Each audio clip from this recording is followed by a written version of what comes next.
Bienvenidos amigos a otra edición de Cámara del Crimen. ¿Cómo te va, Rolando? ¿Qué tal, Richard? Muy buenas tardes. ¿Cómo te va? Hoy tenemos un programa cargado de información muy potente. ¿Por qué? Porque todo indica que se esclareció el crimen de Fernando Pérez Algaba, el hombre que apareció descuartizado en Lomas de Zamora.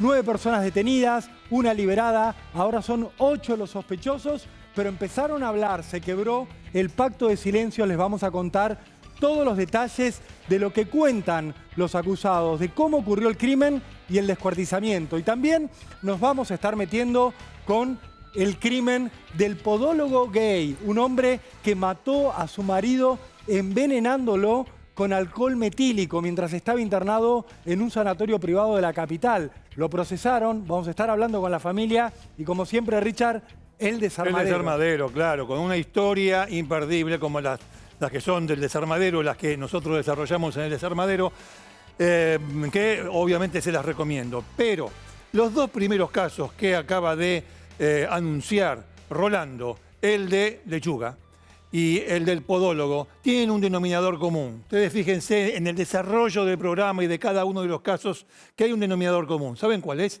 La codicia.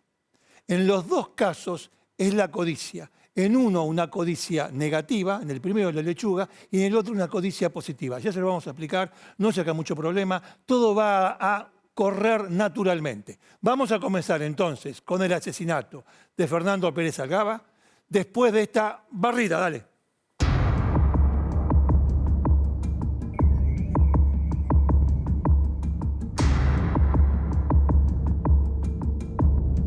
Muy bien. ¿Cuántos detenidos hay en este caso? Porque en los últimos días, como que hemos conocido la trama. Y esa trama involucra 8, 9, 7, Rolo. Richard, la causa llegó a tener 9 detenidos, pero hace unas horas, en la tarde de este viernes, los fiscales decidieron liberar a Nicole Chamorro. Quizás algunos la recuerden, es la chica trans que había sido detenida porque la vinculaban con una valija dentro de la cual aparecieron parte de los restos de Lechuga Pérez Algaba. Ahí están viendo el momento de la libertad. Ahí está. Estuvo 22 días presa Nicole, por supuesto era inocente, por eso la están soltando. Quien la había acusado era su hermano, Luis Contreras, que esta semana fue detenido y confesó su participación en el hecho, por lo menos una parte, Richard, ya lo vamos a ir repasando, sí. pero dijo, la verdad es que la valija se las di yo a los asesinos. Valija donde apareció claro, descuartizado la víctima de Lechuga. se las di yo a Maximiliano Pilepich y a Nahuel Vargas. No fue Nicole, como había dicho en un principio. Y por eso, claro, no había pruebas contra Nicole Chamorro. Entonces, la cuenta de detenidos había llegado a 9. Este viernes a la tarde la liberaron a Nicole. 22 días presa se comió y era inocente. Algunas de las dificultades que tuvo esta investigación. Hoy son 8 los arrestados, entre los que para la justicia están los dos autores materiales del asesinato, Así es. Maximiliano Pilepich y Nahuel Vargas, que eran socios y que eran quienes le debían dinero a Lechuga. Y también hay una serie de cómplices que tomaron diversos roles en todo lo que tuvo que ver con esconder las partes del cuerpo, deshacerse del cuerpo, esconder a los prófugos, a Vargas y a Pilepich, que pasaron gran parte de esta semana escondidos. Y también hay un comisario de la policía de la ciudad, Horacio Córdoba se llama. Él tuvo un rol que creen los investigadores estuvo relacionado con la logística, con darle un celular, por ejemplo, a Maximiliano Pilepich para que ocultara sus rastros, pero también sospechan que pudo haber tenido algo que ver con la secuencia que llevó a el descuartizamiento de la víctima de Lechuga y a esconder los restos. Es una posibilidad. El tema del comisario está relacionado con, por ahora, con la parte final de todo esto, que sería el encubrimiento. No digo, a ver, que se entienda lo de parte final. Para Lechuga, evidentemente, hubo un momento final que fue el de su muerte. Lo que quiero decir es, no parecía que hubiese acá intervención de algún policía. Sin embargo, si este caso, que viene de junio, Si este caso, que viene desde entonces, se prolongó hasta ahora, que está más o menos la trama resuelta, es debido a que Pilepich y Vargas usaron usaron un teléfono que no era de ellos, sino que era un teléfono oficial de la policía de la ciudad, y además recibieron instrucciones acerca de cuándo encenderlo y cuándo apagarlo, porque quien se los dio es un comisario que trabaja justamente en la sección o parte informática y de comunicaciones de la policía de la ciudad. Esto pasó en provincia, sí, pero un hombre que trabaja en ese aspecto, en esa cuestión, conoce cómo es el rastreo, tanto en capital como en provincia, cómo rastreas teléfonos, celulares, comunicaciones, entonces, antenas. En eso los ayudó. Quería remarcar que lo que por lo menos no se había visto al principio, que era la colaboración por parte de un policía, bueno, al final de cuentas se dio, y ese policía con el grado de comisario está preso. Richard, mira, este es el comisario que está detenido, se llama Horacio Mariano Córdoba, trabajaba en tecnología de la policía de la ciudad, como bien dijo Richard, y tenía a su cargo una flota de teléfonos oficiales. El 18 de julio, que es el día clave en esta investigación, porque es el día en el cual Lechuga Pérez Algaba fue citado por Pilepich y por Vargas en un campo de General Rodríguez donde se estaba construyendo el barrio privado Renacer, el lugar donde se cree que ocurrió el asesinato. Pilepich estaba utilizando el teléfono que le dio Horacio Córdoba, que le dio el comisario. Y acá nos detenemos un segundo, Richard, porque sí, vamos a repasar qué dijo Horacio Córdoba cuando declaró como imputado de haber sido partícipe secundario del asesinato de Lechuga ante los investigadores. Córdoba dio una serie de explicaciones muy extrañas, Richard. A vos, sí, que tenés tanta experiencia, te va a llamar muchísimo la atención lo que este hombre contó, porque él empieza reconociendo ante el fiscal Marcelo Domínguez que conocía a la víctima. Esto sorprendió a los fiscales porque lo tenían como allegado a Pilepich, como hombre que había ayudado a Pilepich, y de repente se encuentran con que Córdoba les confiesa que lo conocía a Lechuga. Entonces, ¿cómo? ¿De qué? ¿En qué circunstancias? Sí, ya eso llamaba la atención. Después empezará a mencionar a personas que son por todo el mundo conocidas. Sí. Pero sigamos el relato que ha comenzado Rolando. Este hombre dice, sí, yo a Lechuga lo conozco, comisario de la capital federal. Bueno, puede ser que tenga relaciones, pero ¿de dónde lo conoce? ¿Cómo lo conoce? Primer llamado de atención, porque aparecía vinculado por el teléfono, pero de repente aparecía vinculado a la víctima. O sea, lo Claro. conocía a Lechuga. Claro. Le preguntan, bueno, ¿cómo lo conocían? Y dice, bueno, yo me acerqué a él porque yo quería invertir en criptomonedas. Y él manejaba un negocio cripto. Ustedes recuerdan que Pérez Algaba fue vendedor de autos, fue vendedor de lotes inmobiliarios, fue también un hombre que estuvo vinculado a el trading, a la compra y venta de bonos, y también tuvo en algún momento un emprendimiento de criptomonedas. Lo que dice el comisario es, yo quería invertir, le di $3.000 a Lechuga, y Lechuga no solo no me pagó los intereses que me había prometido, las ganancias que yo iba a ir recibiendo, sino que nunca me devolvió el capital. Los $3.000 se lo dio sin recibo. Tomá. Que tengan hijos varones, es decir, que se reproduzcan. ¿Sí? Tomá. No hubo recibo para esa operación, no hubo recibo. Bueno, lo que acaba de decir Rolo. Después no hubo ganancia. Ahora fíjate esto, Richard, Sí. porque vos tenías a un hombre sospechado de ayudar a los asesinos que de repente le da a los fiscales un móvil que él podría haber tenido para participar de todo esto. Porque dice, yo a Fernando Claro, lo conocía claro. y Fernando me debía plata. Fernando me durmió. Me durmió las ganancias y me durmió mis dólares. O sea, los padres y los hijos, como diría Canaletti. ¿Qué pasa a partir de esto? Él empieza a explicar que Lechuga le dijo, mirá, yo estoy trabajando con un hombre que se llama Maximiliano Pilepich, que tiene un emprendimiento inmobiliario, que va a vender unos lotes de un barrio privado. Si querés, dame $5.000 más. Y entre los $5.000 que vos me das, los $3.000 que ya me diste, y bueno, te reconozco los intereses que no te pagué, te doy un lote. Como dijimos nosotros al principio de todo esto, es la víctima y está todo claro, ¿no? Pero ¿qué dijimos nosotros? ¿A qué se dedicaba Lechuga? Era un busca. Estas son cosas de busca. Bueno, dale. Te debo, te cambio, te ofrezco. Y dice, bueno, ahí me presentó a Maximiliano Pilepich. Pilepich me dijo que si quería yo también podía vender lotes para él a cambio de $500 de comisión por cada lote que vendiera, dice el comisario de la policía de la ciudad.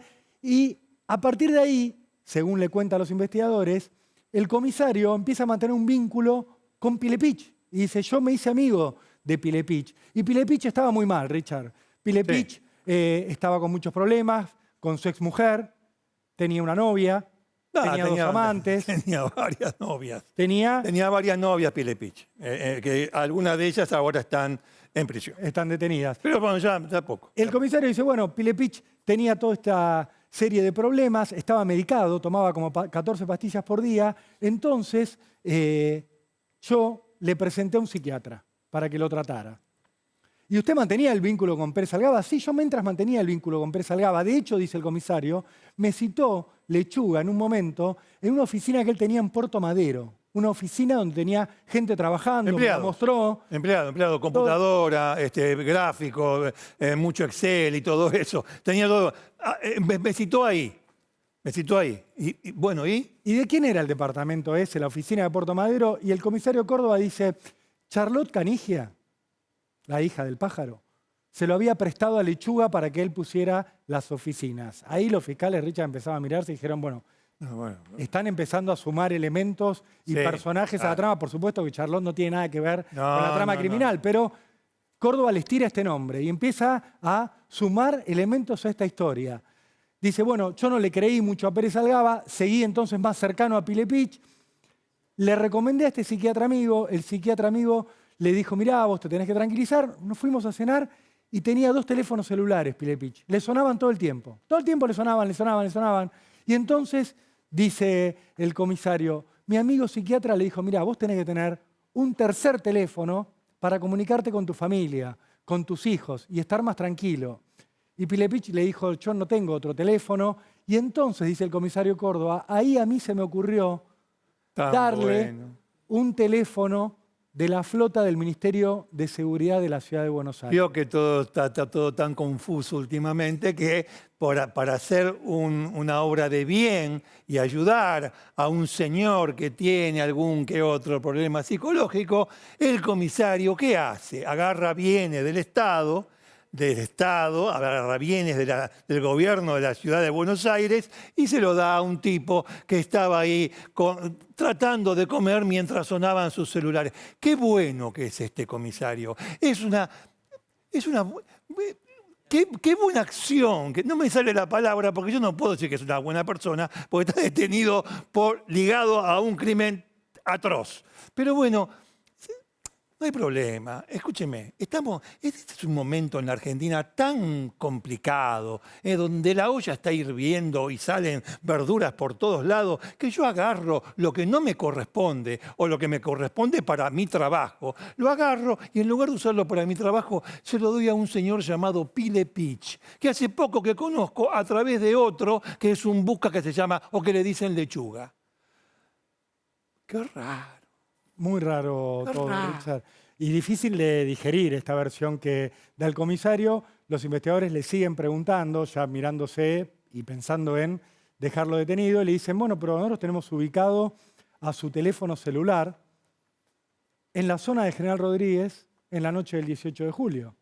Y también tenemos un Ford Mondeo que andaba sin patente, moviéndose esa noche con la camioneta de Maximiliano Pilepich, la Mercedes-Benz G500, que vale una fortuna, Richard, que vale $340.000. Sí, sí. Y el comisario dice, sí, yo estuve esa noche en el campo de General Rodríguez, que es el momento en el que se cree que estaban descuartizando a Lechuga y deshaciéndose de los restos. Escúcheme, don comisario, ¿usted estuvo ahí? ¿18 de julio? Sí, yo habría dicho antes junio, no, esto empezó en julio. Bueno, el 18 de julio, el interrogador sabe, es julio. 18 de julio fue el momento en que tenemos probado que a este hombre lo mataron y lo seccionaron. Bueno, usted estuvo ahí. Ahora, yo te digo una cosa, no soy fiscal ni lo quiero hacer ni nada por el estilo. Me muero por la respuesta. La respuesta del comisario fue, sí, yo fui, porque me llamó Maxi. Me llamó Pero Maxi. era la 1 de la mañana, le dijeron los fiscales. Claro, usted... Sí, pero Maxi se manejaba esas horas. Y yo también, yo me levanto, no importa, hago pis y salgo. Y yo me fui para allá, le dijo el comisario. Me encontré con Maxi, él estaba tranquilo, normal. Me dijo, ya le pagué a Lechuga lo que le debía. Oh, Y después me dijo, mirá, vamos a una estación de servicio, yo necesito dejar la camioneta en la casa de la abuela de Nahuel, que vive ahí cerca, y necesito que vos me lleves para la zona de Capital. Entonces dice, yo lo acompañé, dejó la camioneta, nos subimos a mi auto, nos fuimos para la zona de Moreno. Cuando estábamos llegando me dice, nos volvamos para la zona de Ingeniero Budge, que era donde había dejado la camioneta. Vuelven. Dice, y estaba tranquilo, yendo y viniendo. Sí, una noche de ida y vuelta. Ante esto, Richard, el fiscal le dijo, comisario Córdoba, usted va a quedar detenido. Sí. Porque sí. las explicaciones no nos... Mire, ahora que están de huelga los guionistas en Estados Unidos, le vamos a mandar una copia de su declaración, pero usted con el original queda preso. Richard, la indagatoria del comisario Córdoba y su arresto generaron un efecto en la causa, porque a principios de semana los fiscales habían pedido la detención de Maximiliano Pilepich, de Nahuel Vargas y de algunos de sus presuntos cómplices, y lograron detener a todos menos a Pilepich y a Vargas. Pero cuando cae el comisario, lo detienen, la policía de la ciudad lo pone en disponibilidad, lo saca de sus funciones, aparece Pilepich. Sí, qué cosa rara, ¿no? Los tipos habían caído todos, menos los dos. Respecto de ellos, se pensaba que habían sido los autores materiales de la muerte y del descuartizamiento, Pilepich y Vargas. Ahora, caen todos, menos ellos dos, hasta que abre la boca el comisario. Abre la boca el comisario, con lo que acaba de decir Rolando Barbano, y al rato es una manera de decir, al poco tiempo, parece que el ala, es una cosa mía, el ala que los cubría, como que se abrió y quedaron expuestos. Y uno tras otro cayeron en cuestión, vamos a ponerlo, de horas. Para hacerlo un poquito más dramático, días, horas. Cayó primero Pilepich y después, hace muy poco, ayer, Vargas. Fíjate cómo son las cosas, Richard.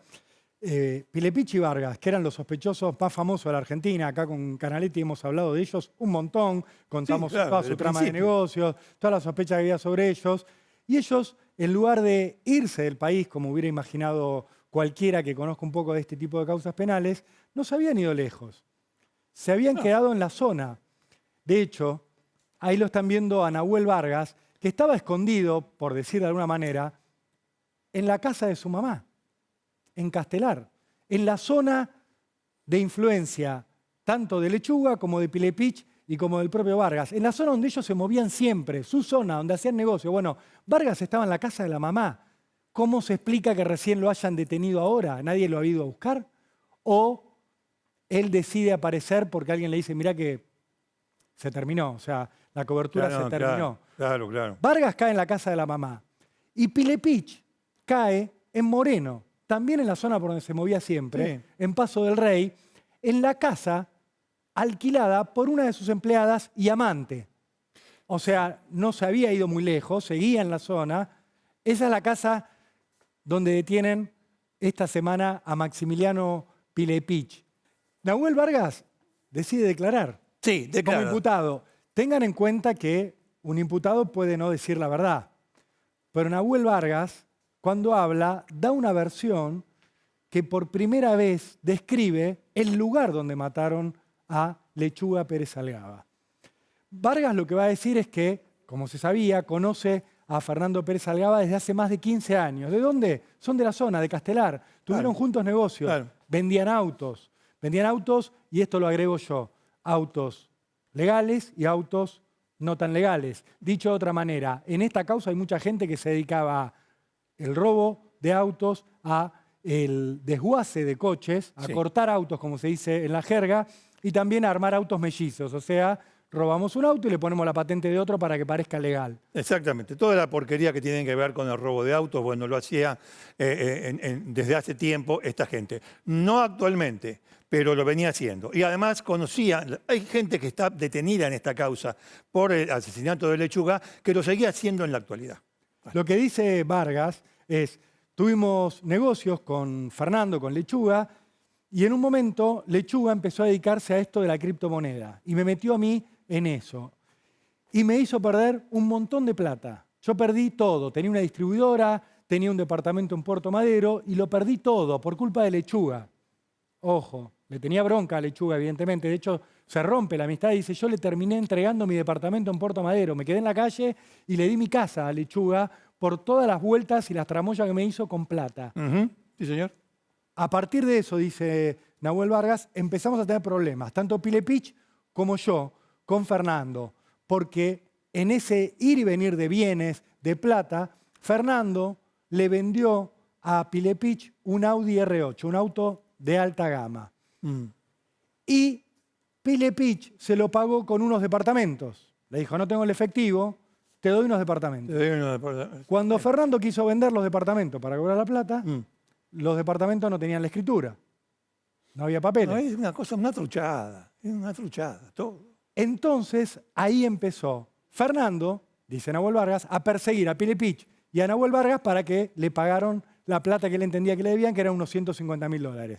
Exactamente. En febrero de este año, dice Vargas, apareció Lechuga en mi casa de Castelar, yo estaba con Pilepich, a los tiros. Nos agarró a los tiros. Nosotros salíamos, nos dijo, los voy a matar, y disparó. No nos mató de casualidad. Lo denunciamos ante la justicia no hizo nada. Él se fue a Miami, después se fue a Barcelona, y volvió ahora en julio. Y volvió y empezó a exigir la plata, y sobre todo a Pilepich, le pedía la plata, que le devolviera la plata, que le devolviera la plata. Le debían, a ver, que quede bien en claro una cosa. A la víctima, a Fernando Pérez Algaba, le debían plata. ¿Quiénes? Pilepich y Vargas. Le debían dinero que pagaron en efectivo, y, mejor dicho, dinero en efectivo y también dinero en lotes de ese emprendimiento que estaban haciendo ahí en General Rodríguez. Lotes. Eso le debían. Después de todo este periplo y después de todos los antecedentes que había entre ellos, uno pensará, o hubiese pensado, bueno, va a venir un poco más calmado Lechuga de Barcelona, de España y qué sé yo.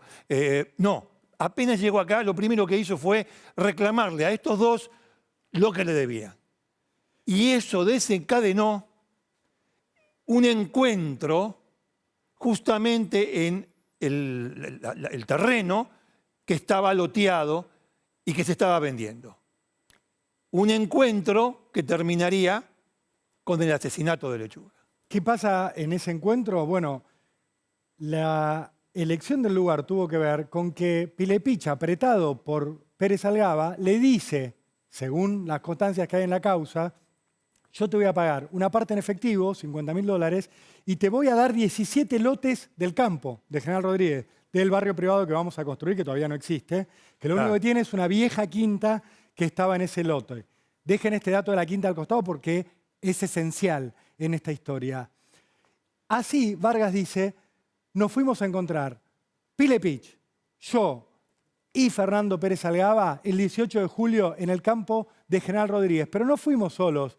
Acá está parte de la declaración de Pérez Algaba ante la justicia. Perdón, de Nahuel Vargas ante la justicia. Desde este viernes a la tarde. Sí. Y él cuenta, Fernando me pasó a buscar por casa en una camioneta Land Rover Evoque. ¿Por qué nombra esta camioneta? Esta camioneta en realidad es de Pilepich. Y Pilepich se la había dado apenas llega Pérez Algaba del país como garantía que le iba a pagar. Le dice, tomá, quédate mi camioneta. Manejate con esto es una demostración de buena voluntad, que todo va a salir bien, que yo te voy a pagar. Nahuel Vargas lo que va a contar a continuación es el encuentro, Richard. Este encuentro en el campo donde se estaba construyendo el barrio privado, al que acude Pilepich, al que acude Nahuel Vargas y al que acude Pérez Algaba. Y dice, llega Maxi con los papeles de la deuda, y dice, tomá, llorón, se los tira en la cara a Lechuga. Le tira los papeles que documentaban la deuda. Pero le dice, no te puedo pagar ahora. Fernando le dice a Maxi, boludo, ¿cómo me vas a hacer esto? ¿Cómo me vas a avisar un día antes que no tenés la plata? Voy a perder el pasaje, no me voy a poder ir hoy. Lechuga Pérez Algaba contaba con cobrar y tomarse un vuelo a Barcelona. Tenía los pasajes, 19 de julio a la madrugada. Esto era el 18. Y ahí en ese lugar, Pilepich le dice, no te voy a pagar. Acá tenés los papeles que documentan la deuda, pero no te voy a pagar. Efectivo no hay. Y Fernando se enoja ante esto, porque estaba esperando los papeles estaba esperando la plata y estaba esperando que le reconociera en algún momento la Cada mayoría de los uno lotes. tenía su idea. Lechuga tenía la idea de que con ese dinero en efectivo se iba a pagar el pasaje y se iba a ir. Y Pilepich tenía la idea de ir ahí, tirarle unos papeles en la cara, como acaba de decir Rolando, y después matarlo. Fíjate, Richard, que Maxi, según Nahuel Vargas, Pilepich, le responde a Pérez Algaba: bueno, me retrasé con la plata, Richard. Sí, bueno. No me dieron la plata que me tenían que dar, pero andate tranquilo que yo te la voy a enviar. Andá que te van a abrir, andá. Sí. Andá que te van a abrir, sí. Y Fernando insistía: no me puedo ir sin la plata, yo me voy por mucho tiempo, necesito la plata porque estuve más de lo permitido en España, tengo miedo que no me dejen entrar si no voy con plata, van a pensar que voy a ir a trabajar, voy a tener problemas. Y le dice: ¿por qué no empeñás esa camioneta que tenés, la que tenía ahí en el campo? Esta Mercedes-Benz G500.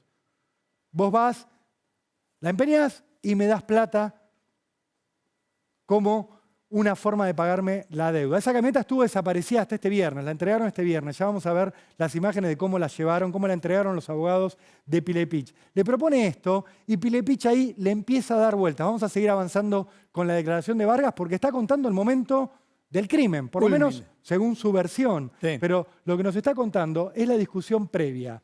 Acá, Richard, ocurre algo estrambótico, algo más en No me esta- digas, escúchame una cosa. No me digas que la oportunidad fue una lamparita que no funcionaba. Te lo tengo que decir. La oportunidad fue una lamparita que no funcionaba, porque se empezó a hacer de noche en el campo y Pilepich, quizás, según la versión de Vargas, ya pensando en lo que iba a hacer, le dice: che, sigamos hablando en la quinta esta abandonada que hay acá en el campo, pero hay que cambiarle unas lamparitas. Vamos al chino, compremos unas lamparitas. Claro. Dice Nahuel que Pilepich le propuso a Fernando y vamos y nos reunimos ahí en esta casa. Cambiamos la lamparita porque si no vamos a andar hablando oscura o si no con como es la linterna del celular. No, vamos a comprar unas lamparitas y las ponemos. Sí, es eso, ¿eh? Y las ponemos ahí y seguimos conversando, a ver qué hacemos con la plata que te debo. Dale, vamos a comprar. Van a comprar, vuelven, según Nahuel Vargas, paran en la puerta de la casa de campo, así la define a esta quinta, y ahí dice Nahuel: Maxi me dio a mí una lamparita y me dijo: vos andá a poner la lamparita a la galería de la casa. Después entramos, había que cambiar otra lamparita en la habitación. ¿Ven? Entonces, como estaba muy alta esa lamparita y Fernando era el más alto de nosotros, Fernando toma una silla, se para en la silla para cambiar la luz y ahí dice: Maxi me pidió que yo abriera la ventana porque ya estaba muy oscuro, mientras Fernando estaba cambiando la lamparita, que había muchas ventanas, se abrían desde afuera, entonces, como las ventanas se abrían desde afuera, dice Nahuel Vargas: yo tuve que salir otra vez de la casa, yo me fui, y se quedaba adentro Fernando subido a la silla, cambiando la lamparita, Seguía con la lamparita, bueno. Sí. y Maxi ahí. Pasemos al siguiente extracto de esta declaración, es larga, pero la tuvimos que ir recortando, y dice: yo me voy, salgo, ¿sí? Describe el camino que hace, voy a la parte trasera de la casa para abrir la ventana y ahí escucho 2 disparos, dice Vargas. Yo afuera de la casa, ¿eh? Vargas se pone afuera, o sea, yo no tiré. Yo estaba afuera de la casa, no está claro por qué Katzo salió afuera de la casa. Bueno, él dice eso, es lo que dice él, bueno, estaba afuera. Y escuché 2 tiros, 2 tiros. ¿Cuántos tiros tenía el cadáver cuando encontraron el torso de Pérez Algaba? ¿Cuántos tiros tenía? 2. Escuché 2 tiros, 2 tiros. Entonces uno se imagina, estaba cambiando la lamparita, pum, pum. Por la espalda. Por la espalda, claro. Por eso el movimiento que hice. Por la espalda. Por la espalda. Fíjate lo que cuenta Nahuel Vargas. Supuestamente él afuera de la casa, Pilepich le acaba de disparar a Pérez Algaba, él entra a la casa y dice: Maxi me hace un gesto para que yo entre desde una ventana, yo entro asustado, le pregunto qué había hecho, ¿sí? Y dice, y esta escena, la verdad, parece extraída de una película. Maxi estaba con 2 armas. Una de ellas era una pistola Glock dorada, calibre 9 milímetros, en la mano derecha. Se la guardó en la cintura. Y luego sigue diciendo: con la otra mano se acomodó otra pistola que tenía, una segunda arma. Billy the Kid. Billy the Kid. Una acá y otra acá. Billy the Kid. Una pistola Dios mío. dorada. ¿Por qué se lo destaco tanto? Porque las Glock y todas las pistolas en general son negras, gris oscuro. Sí, también, sí. Hay sí. alguna plateada. Dorada es algo especial y en general se ve en manos de narcos. Acá Vargas está diciendo, le tiró con 2 pistolas, con una Glock dorada y se la puso en la cintura después de dispararle delante mío. Richard hizo el gesto, se guardó el arma y después se guardó la otra pistola que tenía. Esto es lo que cuenta Vargas, pero es la primera descripción del momento del crimen Sí. que hay en el expediente. Por eso es tan reveladora, por eso es tan interesante, porque a partir de ahí lo que sigue es el encubrimiento, el tratar, por parte de los asesinos, tratar de zafar y tratar de deshacerse del cuerpo. Ya el hecho está acá cometido, o sea, ya el delito se cometió, se ejecutó, el homicidio. El homicidio se ejecutó. Después, esta investigación no termina acá, tiene el panorama bastante claro, pero no termina acá. ¿En qué sentido digo? En el sentido de si Vargas estaba realmente afuera, los dos revólveres, las 2 armas de fuego, etcétera, etcétera. Todo, es decir, todo parece ser como que Pilepich dispara. Pero, ¿qué tipo de participación? ¿Es coautor el tipo que se queda afuera? Si es que se prueba que se quedó afuera. Por ahí no se quedó afuera. Es lo que dice Vargas. Por ahí él tenía la otra arma en la mano. Por ahí tenía la otra arma en la mano. Fíjate, Richard, el siguiente extracto de la declaración, que abunda un poco sobre el tema de las 2 pistolas. Dice, Maxi estaba con 2 armas, una era la pistola Glock dorada 9 milímetros en la mano derecha, la guarda en la cintura, con la otra mano se acomoda también en la cintura, pero del otro lado, una segunda pistola Glock 9 milímetros más pequeña que la anterior, una Glock 9x19, negra, y dice, ¿vos ya las habías visto? Son de Maxi. Cuando ingreso a la habitación, le pregunto, ¿qué hiciste? Le dice Maxi. Y él le responde, ya está, no aguantaba más. Hay límites. Y le dice, supuestamente Pilepich a Vargas, después de guardarse las 2 pistolas, una en cada costado, le dice que Fernando Lechuga había agregado en Instagram, o sea, había tratado de mantener amistad, a la hija de 13 años de Pilepich, y que eso para él fue un límite. Esto es lo que cuenta Nahuel Vargas, ¿sí? Que Pilepich en el momento le dice no aguantaba más a Lechuga, le disparó con las 2 armas y le dijo, se metió con mi hija de 13 años, se contactó con ella por Instagram y yo no soporto esta situación. Vamos a recordar que Pilepich no quiso declarar. O sea, no habló. Le dieron la oportunidad y no habló. Esto se conoce por quien sería el coautor del crimen. La otra persona que estaba allí junto con Pilepich y la víctima. Pero Pilepich se negó a declarar. Ahora, surge otro motivo, además del tema de la codicia, que ya le vamos a explicar por qué hay codicia cuando no se gana plata, cuando no se toma dinero, cuando se toman bienes económicos. El tema de la hija. Seguramente lo van a investigar a partir de ahora, porque esto no se tenía. Richard, eso se va a investigar. Y lo que también se va a investigar es el paso siguiente, que es el descuartizamiento. ¿Qué es lo que viene ahora? Sobre eso hay 2 versiones. Vamos a contarles la de Vargas, que hasta ahora no se conocía. Vargas lo que dice es que él y Pilepich le llevaron el cuerpo de Lechuga, tal como estaba, con los 2 balazos en la espalda, a Luis Contreras, hombre que vive en Budge y que es el hermano de la chica trans y que es el dueño de la valija en cuyo interior se encontraron parte de los restos de Lechuga. Lo que dice Nahuel Vargas es que quien descuartizó a Fernando fue Contreras. ¿Y quién se lo dijo? Matías Gil, uno de los detenidos, socio de Pilepich. Le dice, lo descuartizó Contreras en su casa. Contreras es un hombre acostumbrado a cortar autos. Contreras es un hombre que corta autos, o sea, que desguaza autos. Contreras tiene otra versión, pero antes de entrar en la versión de Contreras, sigamos con esta, que es lo que afirma Vargas. Nosotros lo llevamos entero. Quien lo descuartizó fue Contreras.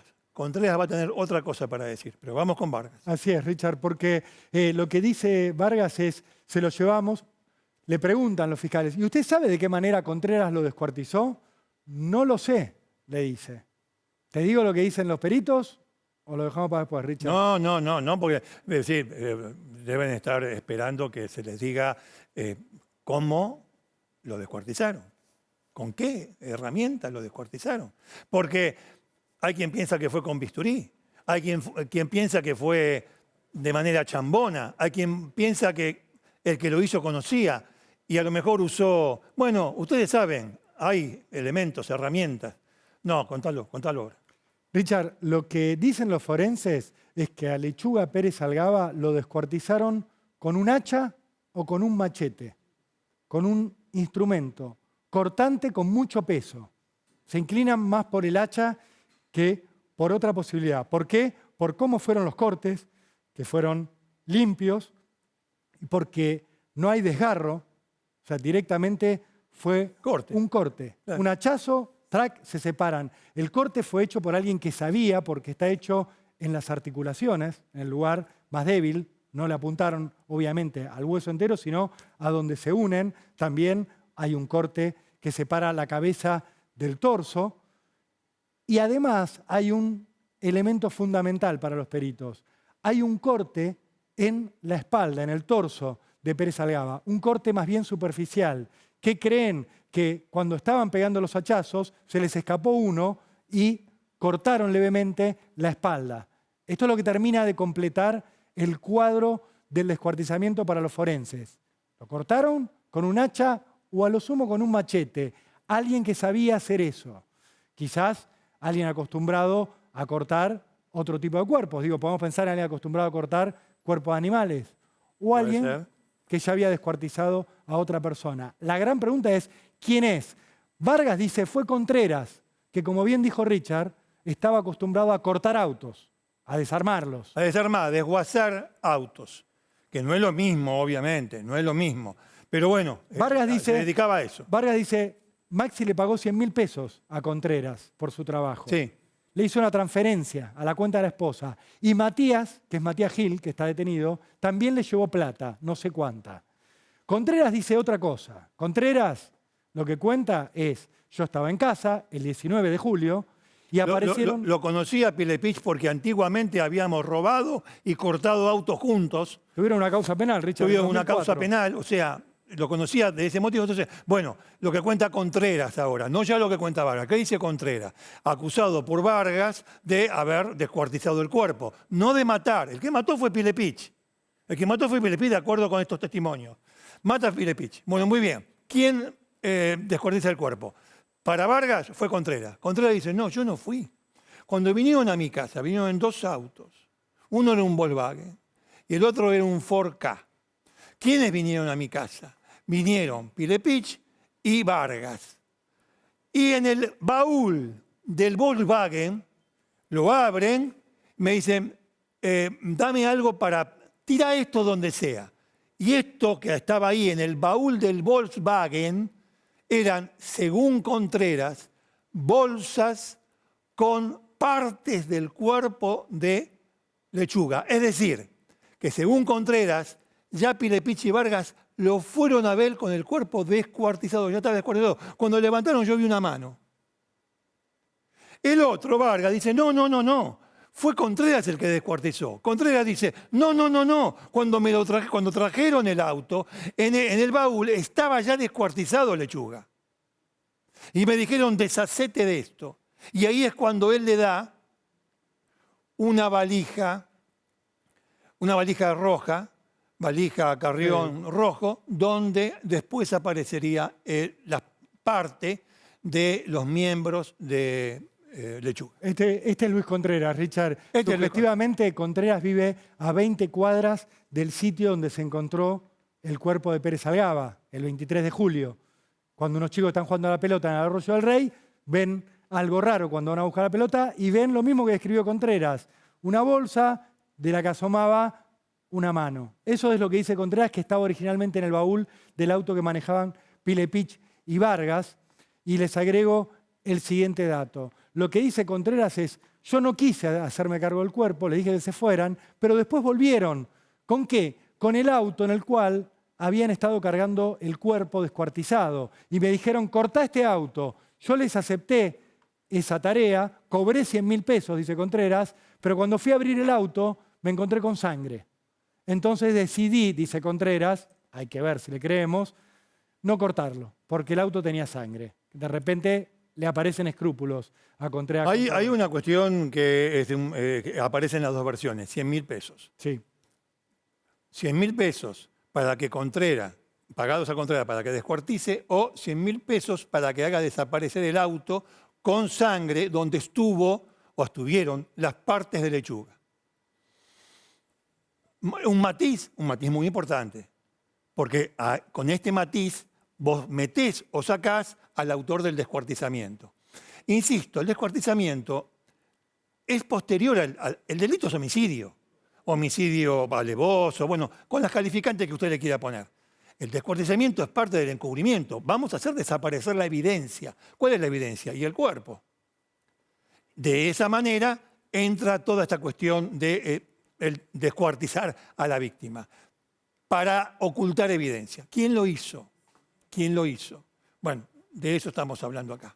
Richard, si te parece, podemos entrevistar en este momento, podemos charlar con uno de los abogados que está llevando adelante la querella, el pedido de justicia por parte de la familia de Lechuga Pérez Algaba. Sí. Es uno de los abogados que representan al hermano de Pérez Algaba, que está interviniendo en la investigación desde hace tiempo y que conoce como nadie lo que está ocurriendo porque está dentro del expediente, porque está pidiendo medida de prueba, porque además fue fiscal antes y conoce muchísimo investigaciones penales. Javier Baños, ¿cómo le va? Muy buenas tardes. Los saludan Ricardo Canaletti y Rolando Barbano desde Cámara del Crimen.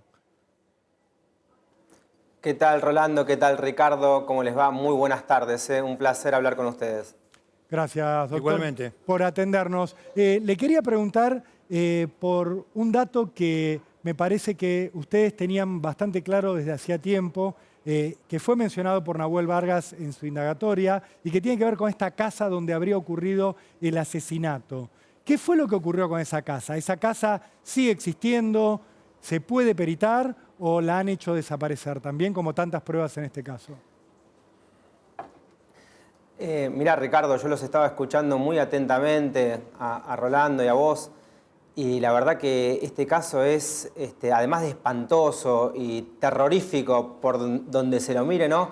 Tiene todos los condimentos de una película de suspenso, parece una novela de Agatha Christie, parece un cuento realmente del Padre Brown. Es impresionante la cantidad de actores, de situaciones, de cosas que fueron pasando que son realmente extraordinarias. Es una locura. No solamente que limpiaron la escena del crimen, sino, como muy bien vos estás diciendo, la hicieron desaparecer. Lo reconoce el mismo Vargas en su indagatoria. Vos fíjate, destruyeron la casa, se llevaron los escombros, no aparecía esa G500 que vale entre 300.000 y 400.000 dólares. Ayer los abogados de Nahuel Vargas, sí, la entregaron. Y además, otra cosa, ¿no? Fíjate, la gestora que le echa la culpa a Iglesias y a su hijo, a esos barras bravas de Boca. Pilepich, que le echa la culpa a todo el mundo, le echa la culpa a Iglesias, al hijo, a los amigos de la infancia de Fernando. Ahora, Nahuel Vargas se la echa a Pilepich la culpa. Y Contreras le echa la culpa del descuartizamiento a Gil, a Pilepich y a Vargas. Es decir, es realmente una novela de suspenso. Todos están echando la culpa unos a otros, ¿no? Esto es lo que estamos viendo. Ahora, ustedes como querella, ¿dónde creen que ocurrió el descuartizamiento y quién participó de eso, según lo que hay en la causa hasta ahora? Mirá, ¿te acordás que al comienzo de esta investigación se hablaban de 30, de 35, de 36, de 37 hipótesis diferentes? Yo creo que hoy en día, con todos los elementos que ya han sido colectados, con las aperturas de antena, con los testimonios, incluso con las declaraciones testimoniales fallidas, porque muchos de estos testigos después resultó que en realidad eran imputados, entonces hubo que revelarlos del juramento. Yo creo que con todo el material probatorio que ya está incorporado al proceso, queda firme una hipótesis, la más importante de todas, y que es la que tiene que ver con que, nada, lo mataron Pilepich o Vargas, o Pilepich o Vargas, pero no sale la autoría material del hecho de estos dos sujetos. Obviamente que para tratar de mejorar su situación procesal, Vargas le puede echar la culpa a Pilepich. Vamos a ver qué es lo que dice... perdón, se me cayó el...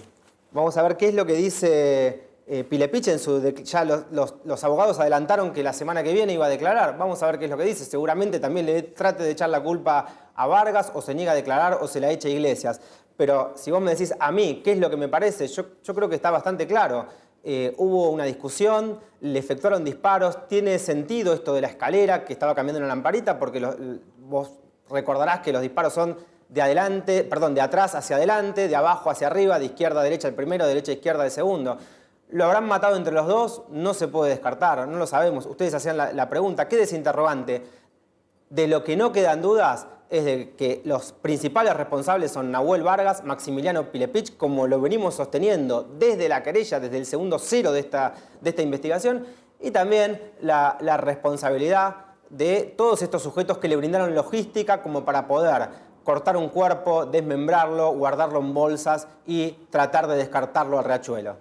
¿Usted piensa que el tema del descuartizamiento tiene que ver también con Contreras, o Contreras es un personaje que Pilepich y Vargas introducen en esta historia? Mirá, Rolando, quedan firmes las dos hipótesis. Cualquiera de las dos posibilidades pueden ser sustentadas en este momento incipiente de la investigación. Como ustedes bien saben, que están acostumbradísimos a manejar este tipo de casos, la verdadera prueba, la prueba en sentido estricto, va a comenzar recién cuando se abra el debate, en el marco de un juicio oral, público y contradictorio. Ahora estamos en el marco de una investigación penal preparatoria y la prueba es bastante incipiente.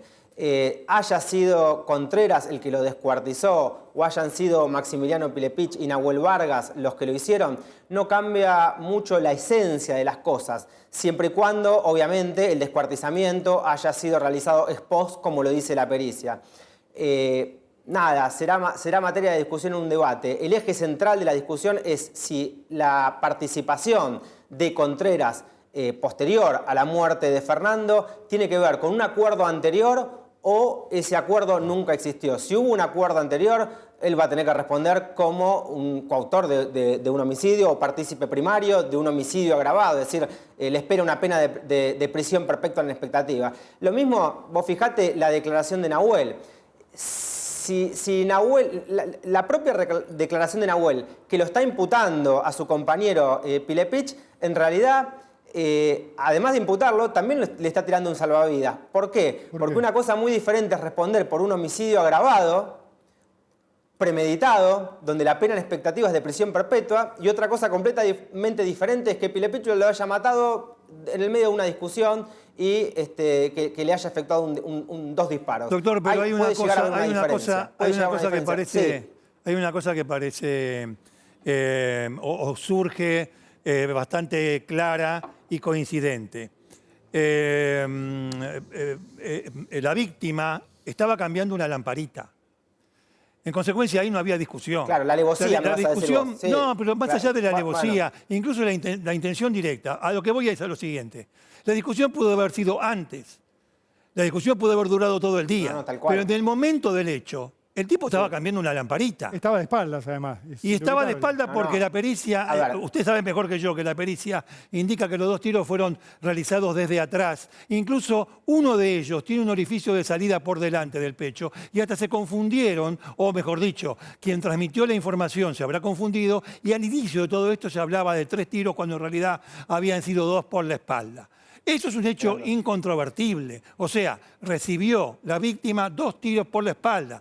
Que hayan discutido antes, bueno, forma parte de la historia que lleva a ese desenlace.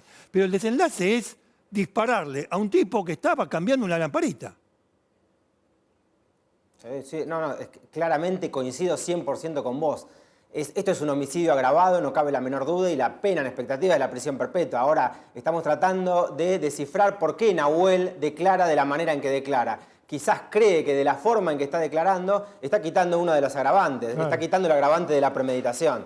Porque no es lo mismo que haya sido un homicidio preparado, en donde todos se hayan puesto de acuerdo y se hayan dividido los roles de acuerdo a un plan funcional de acción, que, bueno, que haya sido un acto de bronca en el... Hay una diferencia. Mire, teniendo en cuenta los idas y vueltas que ha habido con el tema de la plata entre estas personas, el hecho de haber convocado una reunión sabiendo los deudores que no iban a pagar, ya es una puerta de entrada, no me quiero aventurar, pero es una puerta de entrada a la premeditación. Sin duda. Ya voy a una reunión con un tipo que Sí. está solo, yo voy acompañado y voy armado a una reunión para decirle a un tipo que no le voy a pagar cuando el deudor, perdón, el acreedor, cree que le van a pagar. Sí, Entonces, eso es una puerta que abre No. al tema de lo tengo pensado. Y sumo un dato más, Rolando, te doctor. agrego. Quiero sumar este dato. A mí, en lo personal, me resulta inverosímil lo de Vargas en cuanto a lo de la colocación de la lamparita. Da más la sensación de que lo llevaron a Lechuga hasta esta casa quinta, abandonada, deshabitada, lo pararon a algún lado y le dispararon los dos, Vargas y Pilepich, cada uno con un arma, por eso los dos disparos entran de manera cruzada y de alguna manera hicieron lo mismo que hacían los grupos de tarea de la dictadura. Todos matan todos, matamos, nos miramos, matamos al mismo tiempo y fuimos todos. Ahora, la pregunta que se me abre en toda esta situación, doctor, es, ¿el comisario Horacio Córdoba intervino solo entregando el celular? ¿Intervino solo ayudando a esconder los rastros de lo que habían hecho? ¿O era parte integrante del plan? ¿Usted en qué rol lo ubica? Porque la verdad que la declaración que hace de le di el celular porque mi amigo psiquiatra vio que necesitaba un teléfono, fui a la noche al campo de General Rodríguez sin saber a qué iba, me encontré con Maxi. La verdad que suena bastante difícil de tragar. ¿Usted qué cree que tuvo como rol Horacio Córdoba? Miren, a ver, la declaración de Córdoba es inverosímil. Como intento de coartada para justificar su conducta es realmente impresentable. No resiste el menor análisis. Estuvo en el lugar del hecho, estuvo su auto, se ven las imágenes de su mondeo al lado de la G500 en la estación de servicio. Reconoce haber estado no solamente en cada uno de los lugares más complicados de esta investigación, por ponerles un nombre, sino que además también reconoce que colaboró con un celular que era Claro. de la policía de la Ciudad de Buenos Aires. Es Claro. una locura. El Estado, con todos sus recursos de la Ciudad de Buenos Aires, colaborando en el descuartizamiento, en el homicidio de una persona. Eso es, nada, no hay palabras para describirlo. Yo no sé exactamente si Córdoba estuvo en el momento en que le disparan a Lechuga, ¿no es cierto? Pero que tiene una responsabilidad tremenda y que el Estado de la Ciudad de Buenos Aires también tiene una responsabilidad refleja atroz en este crimen injustificable por donde se lo mire, eso no me cabe la menor duda. Sí, por la disposición cuando de hablamos de las materiales, ¿no? hipótesis que yo te decía, materiales, logística, un comisario, no estamos hablando de un cabo o de un suboficial o de un oficial subalterno, un comisario en donde los vecinos con sus impuestos le pagan su capacitación, le pagan su preparación, Claro. pagan los recursos del Estado para que la policía de la ciudad preste esos recursos para que se cometa un delito de estas características, de esta naturaleza. Esto es injustificable por otro lado. Cuando yo te hablaba de la declaración de Nahuel, que de alguna forma intentaba achicar un poco, alivianar esa tremenda calificación legal que pesa sobre este episodio, te lo decía, no como para que se entienda que esa es mi hipótesis principal. Claro, mi hipótesis principal es, obviamente, lo mataron a traición sobre seguro, con alevosía, y obviamente que comparto lo que dice el fiscal, que hubo premeditación, como muy bien lo describías vos.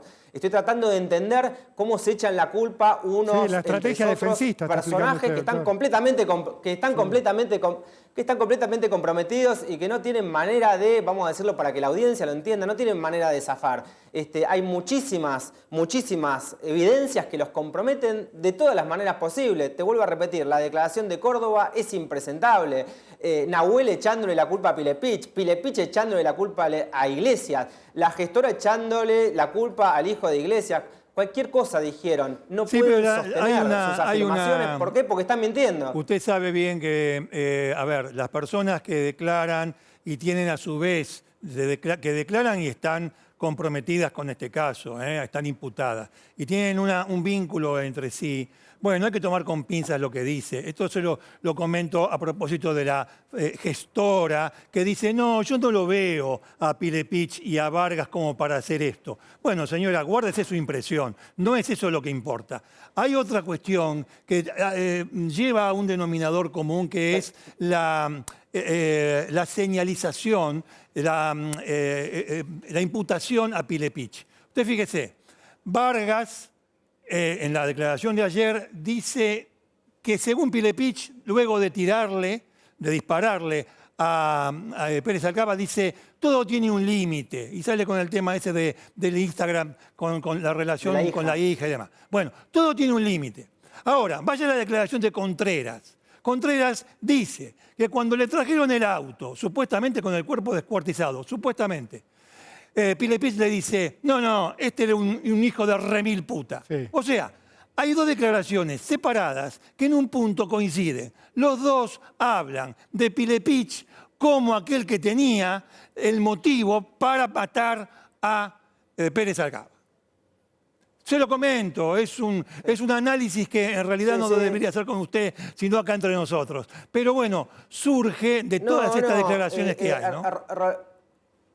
No, es muy interesante el comentario que haces y lo que observás en las dos declaraciones, porque hay una coincidencia que es obvia, que es objetiva.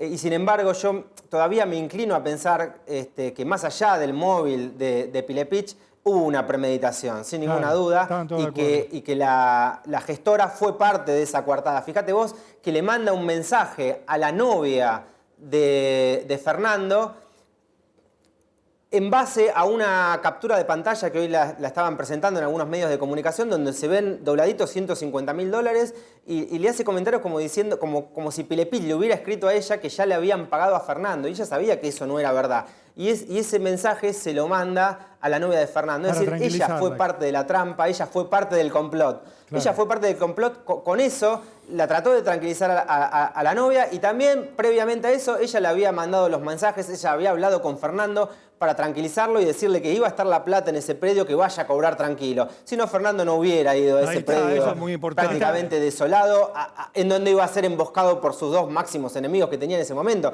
No nos olvidemos, mujer, doctor, lo tengo un momento Rolando ahí y Ricardo. Para contarle a la gente esto, porque no hemos logrado introducirla a nuestro relato, pero Flavia Bomrad es la mujer de la que estamos hablando, que era una gestora amiga de Fernando Pérez Alcaba y que era amante de Maximiliano Pilepich. Al mismo tiempo. Al punto tal que el 19 de julio, al día siguiente del crimen, según cuenta ella, se encontró con Pilepich y tuvo relaciones sexuales en un hotel alojamiento. Lo cuento porque uno imagina esta secuencia de Pilepich ejecutando a Pérez Alcaba, descuartizándolo y luego yendo a encontrarse con su amante a tener sexo. Flavia Bomrad es clave porque es la que le dice a Pérez Alcaba, anda tranquilo a encontrarte con Pilepich, que él te va a pagar, la plata va a estar. Y después, como usted decía, doctor, le dice a la novia de Fernando, cuando la novia se inquieta, quédate tranquila que Fernando ya cobró, y empiezan a plantear este escenario de Fernando se volvió a España con la plata, agarró el dinero, se fue y no lo vamos a volver a ver por mucho tiempo. Me hace acordar, es un complot, me hace acordar, salvando la distancia, usted me va a entender y el público también, me hace acordar al complot del Chaco con Cecilia. Pero bueno, como que son varios que cada uno con su parte estaban coincidiendo en una misma idea. Rolando y Ricardo, estoy completamente de acuerdo con ustedes. Esta es una locura. Yo creo que esta mujer fue clave en la investigación. Esta mujer fue clave para tenderle esa celada a Fernando, para hacerlo caer en esa trampa de este homicidio atroz que fue completamente premeditado, y que Maximiliano Pilepich y Nahuel Vargas en lo que tienen que ver es con la muerte, ¿no? Con el aspecto objetivo de este homicidio. Ellos son los autores materiales. Ahora, la mujer tendió la celada. El comisario prestó colaboración, ayudó a que puedan eludir el accionar judicial, y las otras tres personas, tanto Contreras como Gil y su cómplice, ayudaron a hacer desaparecer el cuerpo. Doctor, no me cabe la menor duda. Todos están muy bien imputados y todos están muy bien detenidos. Está clarísimo. Sí. Una duda que tenemos con Ricardo y que le quiero transmitir y a ver qué impresión tiene usted. La sensación que tenemos nosotros desde afuera, bueno, siguiendo la causa por supuesto periodísticamente, es que Pilepich y Vargas tuvieron algún tipo de protección en algún momento en todo este tránsito, en la cual se demoró su detención, se demoró en la imputación contra ellos y se demoró el arresto. ¿Usted tiene la misma sensación? ¿Había alguien que los protegía, que los cuidaba y que les soltó la mano en algún momento? No me cabe la menor duda, Rolando, no me cabe la menor duda. Primero, la primera protección que tenían es por parte, lo digo entre comillas, ¿no? Pero que la audiencia lo entienda, del gobierno de la ciudad de Buenos Aires, porque no lo estaba asesorando un cabo, un oficial subalterno, lo estaba asesorando un comisario. con todo lo que representa la figura de un funcionario público de la altura de un comisario de la Policía de la Ciudad de Buenos Aires. Todavía estamos esperando que alguna persona de la Ciudad de Buenos Aires venga a darle explicaciones al hermano de la persona fallecida. Pero dejando eso de lado, además, obviamente, la zona de influencia de Maximiliano Pilepich era Hurlingham, por eso se van con el cuerpo y se dirigen las antenas hacia ese sector, en donde, y esto lo digo al aire, ¿no? Maximiliano Pilepich se sentía completamente impune en su zona de influencia. No, sí, eso quedó claro. Doctor, le agradecemos muchísimo estos minutos con Cámara de Crimen. Ha sido usted muy amable y seguramente nos volveremos a encontrar porque no vamos a abandonar el desarrollo de esta investigación. Muy amable, muchas gracias. Gracias, doctor Baños. Muchísimas gracias Rolando y Ricardo, y un gran saludo a toda la audiencia. Muchas gracias. Gracias. Bien, a pesar de tanto nombre, Sí. querido Rolando, a pesar de tanto nombre que anda dando vuelta acá, ha surgido una banda.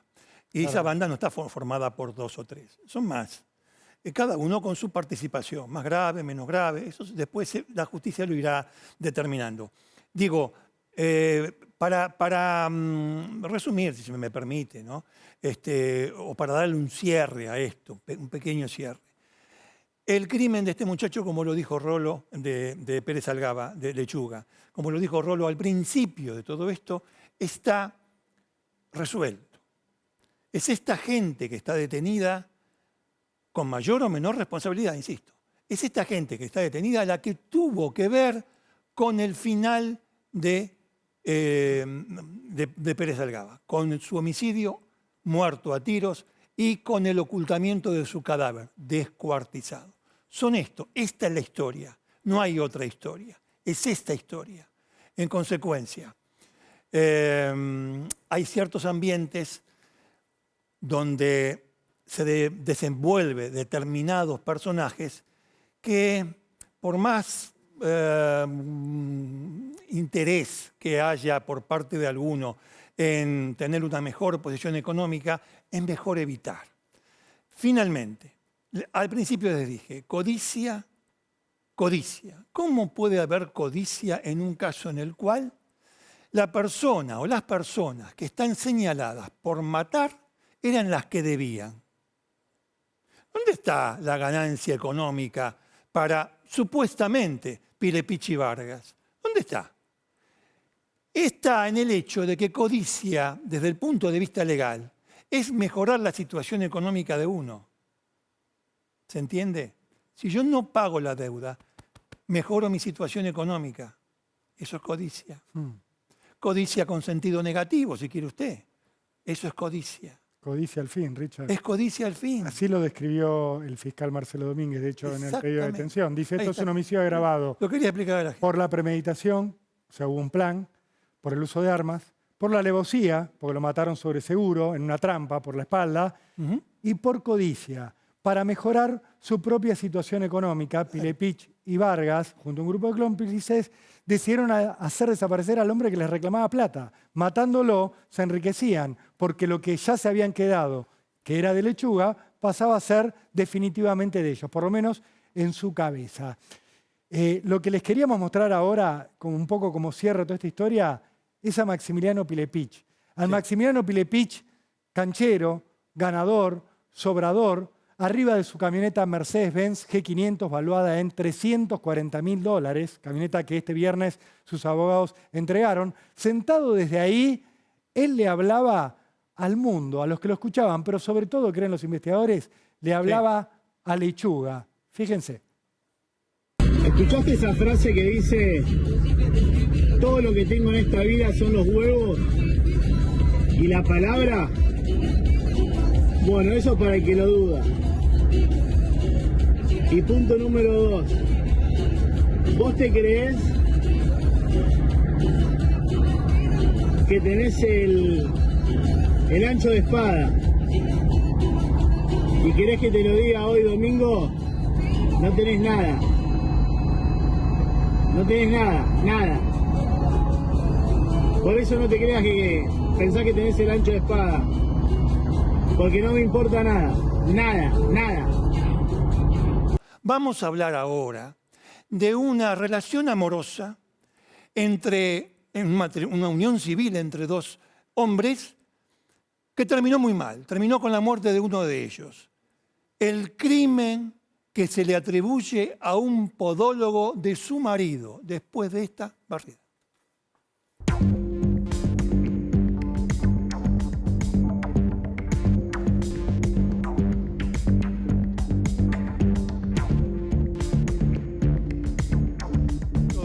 Richard, Roberto Guzmán Jaque tenía 58 años, había nacido en Chile, trabajaba para una empresa, una aerolínea, para United, y en un momento decidió cambiar de aires, dejó Santiago de Chile, donde vivía con su mamá, y se mudó con ella, con Raquel, hacia la ciudad de Buenos Aires. Acá se estableció en un departamento de la calle Tames, un departamento muy bonito, iba a trabajar al call center de la aerolínea y en paralelo, como parte de su vida social, entraba a citas de aplicaciones gay y buscaba pareja. Así fue como conoció a un hombre que al principio vivía en Mendoza, pero cuando empezó a avanzar esta relación, se mudó a vivir a Buenos Aires. Ahí lo están viendo. Ahí está la víctima. A Roberto Guzmán Jaque, que para el momento en que ocurre esta historia tenía 58 años. Él iba a conocer a Guillermo Vergeli, podólogo, un hombre que trabajaba, que ejercía esta profesión para el momento en el cual esta relación se formaliza, ya en un departamento en la calle Sánchez de Bustamante, todo acá en la capital federal. Roberto tenía 45 años y la víctima o su pareja tenía 58. Había una diferencia de edad marcada, que de hecho en el entorno de Roberto se iban a ver sorprendidos por esta diferencia de edad, porque Roberto en general salía con hombres de su misma edad. Pero se enamoró de Guillermo y al poco tiempo, muy poco tiempo, se conocen en mayo, en septiembre de 2019, 16 de septiembre de 2019, deciden casarse. Sí, deciden casarse. Ustedes saben, hay un dato que tiene que ver con este asunto del casamiento en septiembre del 19. En mayo de ese año, del 19, la víctima viaja a Chile. ¿Por qué viaja a Chile? Estaba establecido acá con su mamá y además acá conoce a Vergeli. ¿Por qué?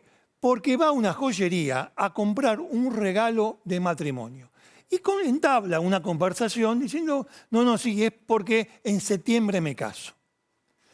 Y bueno, compra una joya, viene al país y pues, de mayo a septiembre, es un corto periodo. En ese corto periodo, bueno, finaliza con el casamiento en septiembre. ¿Por qué el apuro? Bueno, había un plan, según íbamos a saber después, de Guillermo y de Roberto, de irse a vivir a España, a San Sebastián, junto a la mamá de Roberto. Sí. Iban a vender todo lo que tenían acá en la capital, pero sobre todo lo que Roberto tenía en Chile, un departamento valuado en $200.000, iba a traer la plata que tenía un fondo de inversión allá, otros $100.000, y además Roberto, hombre precavido, había sacado un seguro de vida.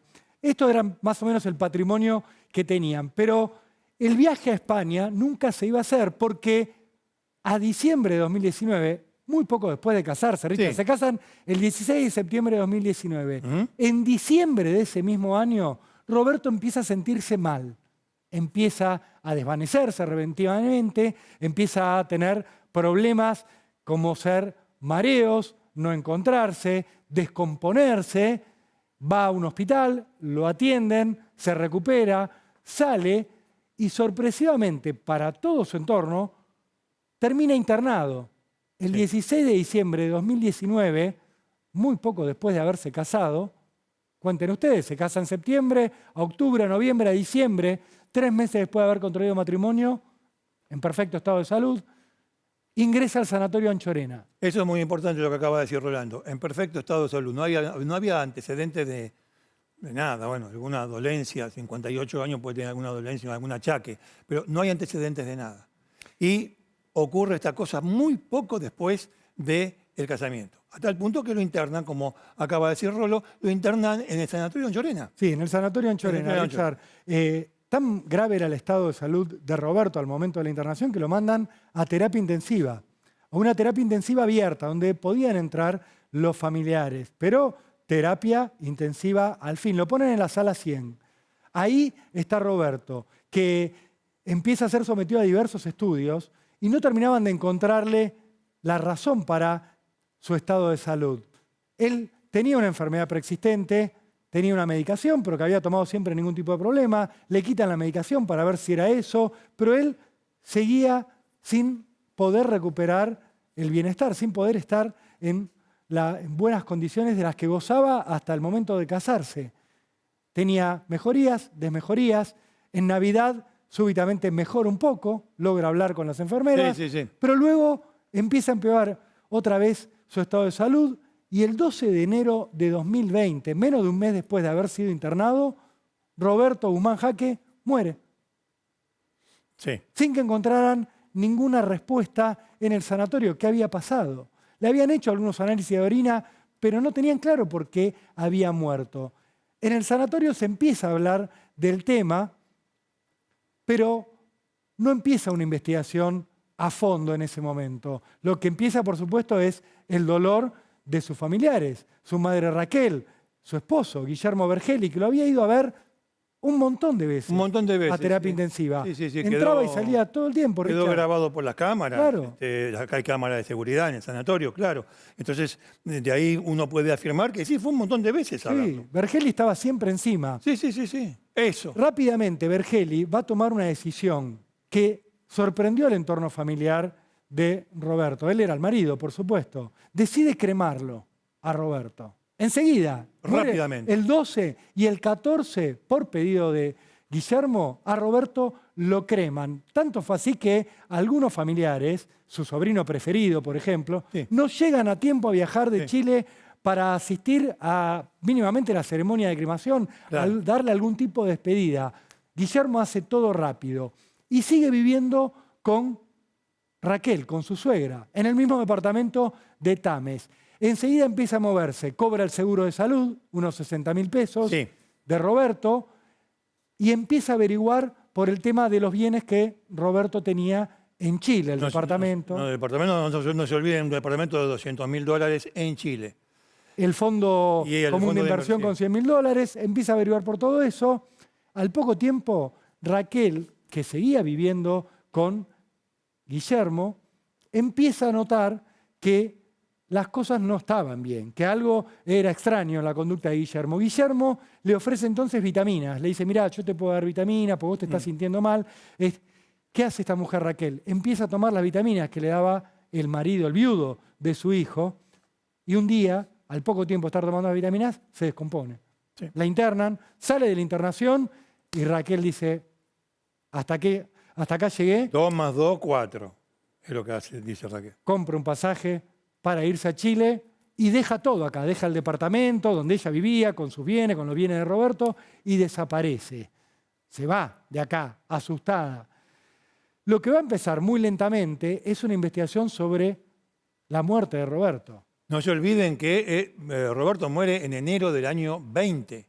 Apenas iniciado el año 20. Y estamos al 23 y les podemos contar la historia. Pero justamente por el desarrollo de este crimen y el método usado en este crimen, bueno, se tardó mucho tiempo. Y además hay una cosa, no hay cuerpo. Con lo cual, ¿se puede reconstruir? Sí se puede, va a costar más. Sobre todo cuando acá no hay sangre. No hay sangre. No, insisto, no hay corte, no hay golpe, no hay nada. Ni siquiera aquello que deja algún indicio, algún rastro. No. Y encima se incineró el cuerpo. Pero comienza la investigación, sobre todo con estos antecedentes que acaba de decir Rolando. La suegra de Vergeli se escapa después de lo que pasó con el tema de los remedios. Se fue, se escapa, no se escapa. Se vuelve a su país. Pero técnicamente, pobre mujer, estaba escapando de una situación se puede decir que de la cual está bien. Da la sensación de que zafó por poco. ¿Por qué? Porque cuando empieza finalmente la investigación a avanzar, se cita a declarar a las enfermeras que atendían a Roberto. Ahí estamos viendo a la derecha Roberto, a la izquierda Guillermo Vergeli, su marido.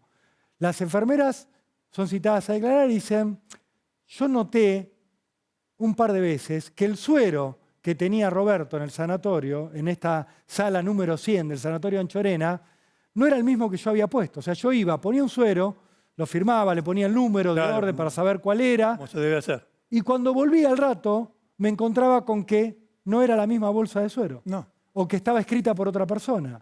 Se lo dije a mi superior mandó otra enfermera, llamaron a declarar a la otra enfermera, dijo, yo también noté Me que las pasó lo bolsas mismo. de suero eran intercambiadas, que había algo raro, y uno dice, yo notaba que Guillermo Vergeli llegaba con una mochila, lo veía a Roberto y después Roberto entraba a mostrar síntomas de que había empeorado en lugar de mejorar.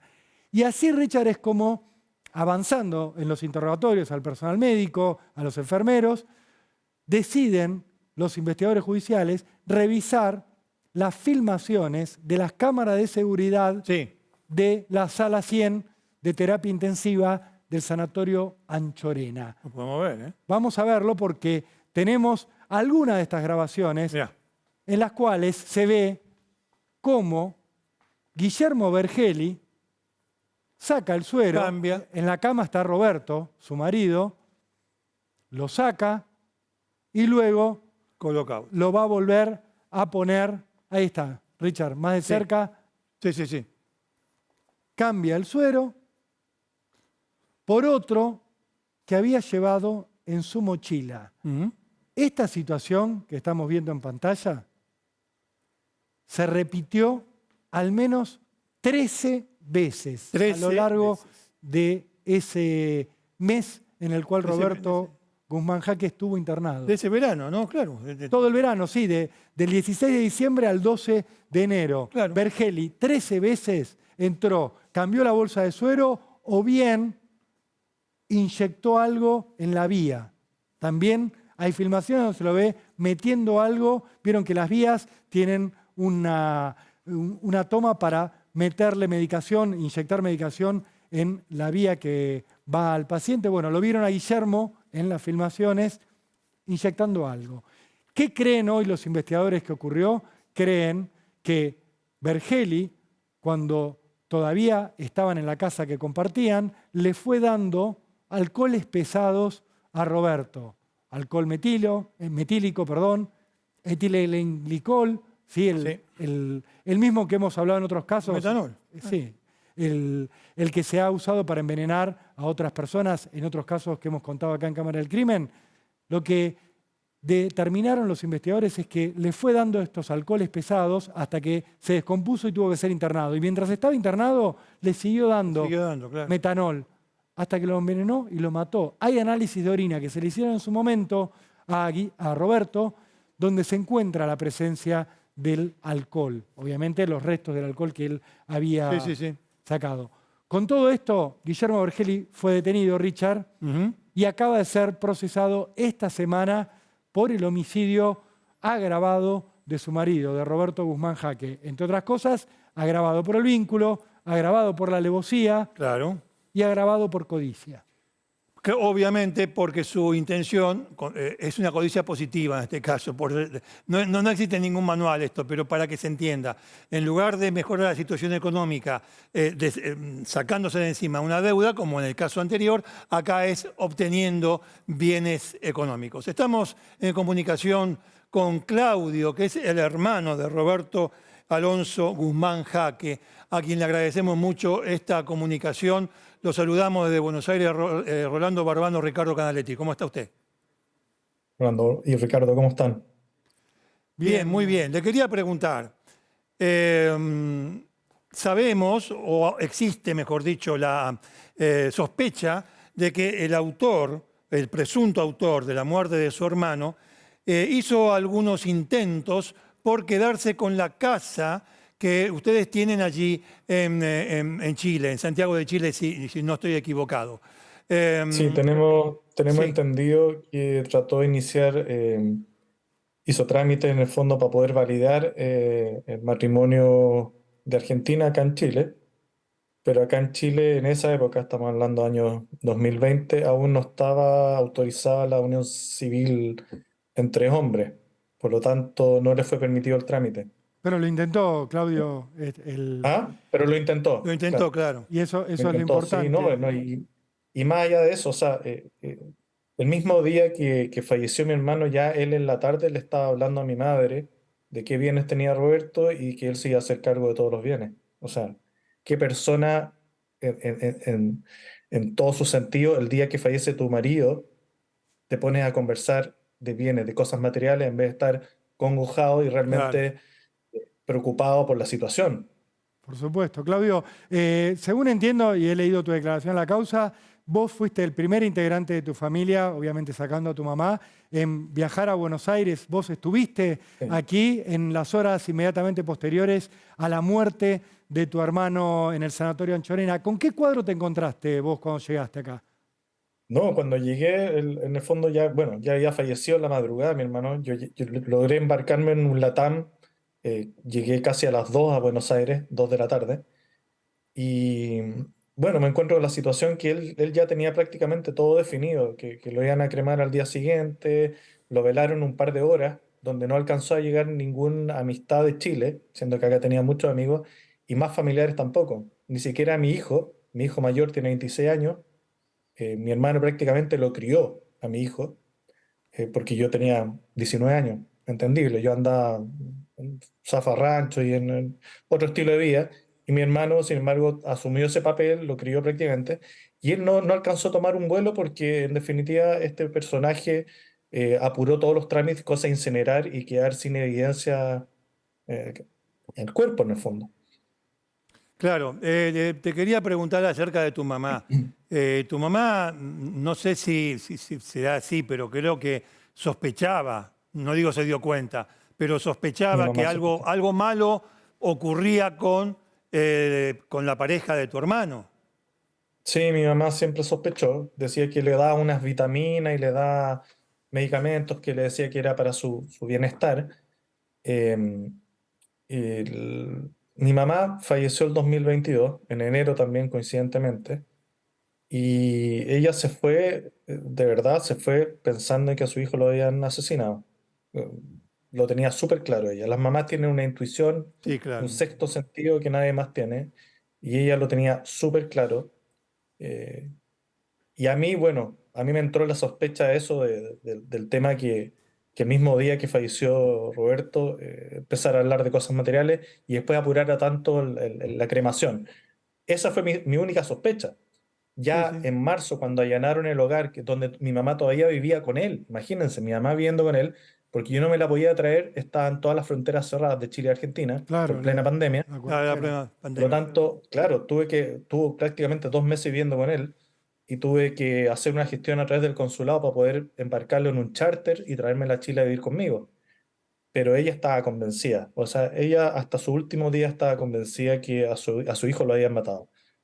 Claudio, ¿y por qué demoró tanto la investigación en avanzar y en llegar a estas pruebas que hoy conocemos, a los testimonios de las enfermeras, de los médicos, a las filmaciones del propio hospital, donde se lo ve a Guillermo Bergelli manipulando el suero de tu hermano? ¿Por qué 3 años demoró la Mira, justicia en avanzar? ¿Fue uno, que ustedes no pudieron impulsar la causa o no hubo interés judicial aquí?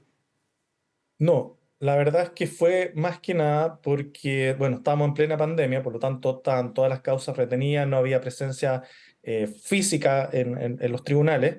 Claro. Y por otra parte, fue una funcionaria ¿cómo se llama? El sanatorio quien hizo la denuncia. Ah, No fue el sanatorio propiamente tal. fue una funcionaria Porque, por por sus propios medios, o sea, claro, o ella sea, decidió ir a claro, hacer la denuncia. en ese sentido nosotros como familia estamos muy desilusionados con el trato, con la comunicación que ha tenido hacia nosotros del sanatorio, porque en definitiva no han asumido ningún tipo de responsabilidad, siendo que 3 días antes que falleciera mi hermano, una enfermera ya había reportado que encontraba raro las etiquetas de las mismas bolsas de suero. ¿Por qué no se tomaron medidas antes? ¿Por qué no se revisaron en ese minuto las cámaras? Esperaron a que mi hermano falleciera y que una persona que era supervisora de la parte de enfermería hiciera la denuncia. O sea, yo encuentro que ahí los procedimientos fallaron absolutamente, porque ¿cómo es posible que una persona entre con short, polera, a una sala de unidad de cuidado intensivo? O sea, no hay protocolo, no hay protocolo. Ahí se ve claramente en las imágenes, con short y polera y una mochila. mochila en donde transportaba las bolsas de suero que le cambiaba.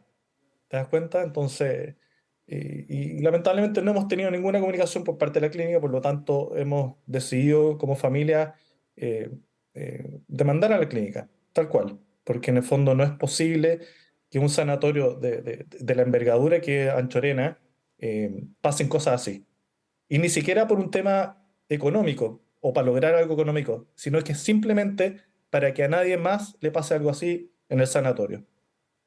Eso. Es claro el Está punto claro. que haces, Claudio, porque lo que uno nos explica en todas estas situaciones, cómo nadie se dio cuenta en el sanatorio de que a tu hermano le estaba pasando algo que iba más allá de un desarrollo de una enfermedad. Algo externo a él estaba ocurriendo. De hecho, ahora sabemos que lo estaban envenenando y que lo asesinaron adentro del sanatorio. Es claramente Claro. un punto muy grave este que marcas, Claudio, y desde tu lugar de familiar de una víctima es atendible que tengas esta inquietud y que tu mamá también la haya tenido en su momento. Yo lo que te quería preguntar es sobre tu mamá en particular. Te quería preguntar dos cosas.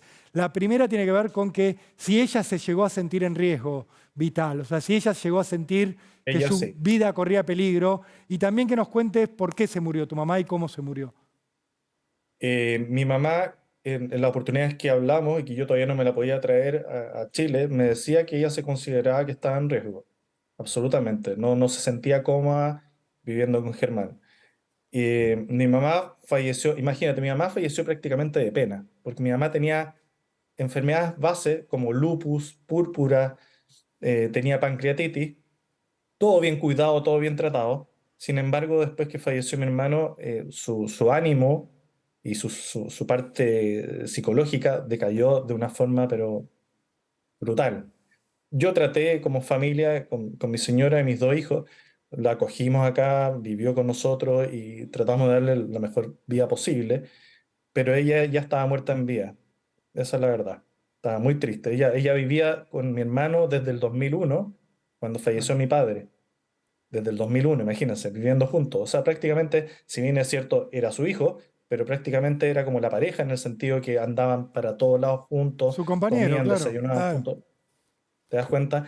Entonces, quedarse sin mi hermano fue un golpe muy fuerte y tan repentino, porque si bien es cierto, mi hermano tenía VIH, lo tenía súper bien tratado y controlado con los retrovirales, que es lo más normal hoy en día, y morir, y enfermarse de estas proporciones de la noche a la mañana fue pero muy, muy doloroso para mi No, madre. nada lo justificaba, nada lo justificaba No, nada, por nada, nada. eso. A Él eso era muy no, sano. O sea, a- aparte de tener el VIH, era muy sano y no sé, no deportista, pero no era una persona obesa, tenía una contextura normal, o sea, era una persona lo con buen entendemos. estado físico, buena salud. Sí. Lamentamos mucho toda la situación y esperemos que bueno, se haga justicia con este presunto asesino que está detenido y en todos los aspectos que se haga justicia. Te agradecemos mucho este Sí. contacto y vamos a seguir Muchas el gracias a caso, ustedes. obviamente. Muchas gracias. Bueno, Gracias, Claudio. Hasta luego. un abrazo grande. Igualmente. Bueno, A lo qué que caso, lleva la ¿eh? codicia, Richard. ¿eh? Codicia, codicia. Tener o sacarse de encima, codicia, la codicia. Bueno, que está dentro de los agravantes del homicidio. Atenti, quien mata por codicia tiene prisión perpetua, ¿eh? Claro. Tiene prisión perpetua. Bueno, ¿qué hacemos? Y vamos a un corte, Richard. Bueno, ¿te vamos a un parece? corte y ya volvemos con más Cámara de Crimen. Dale.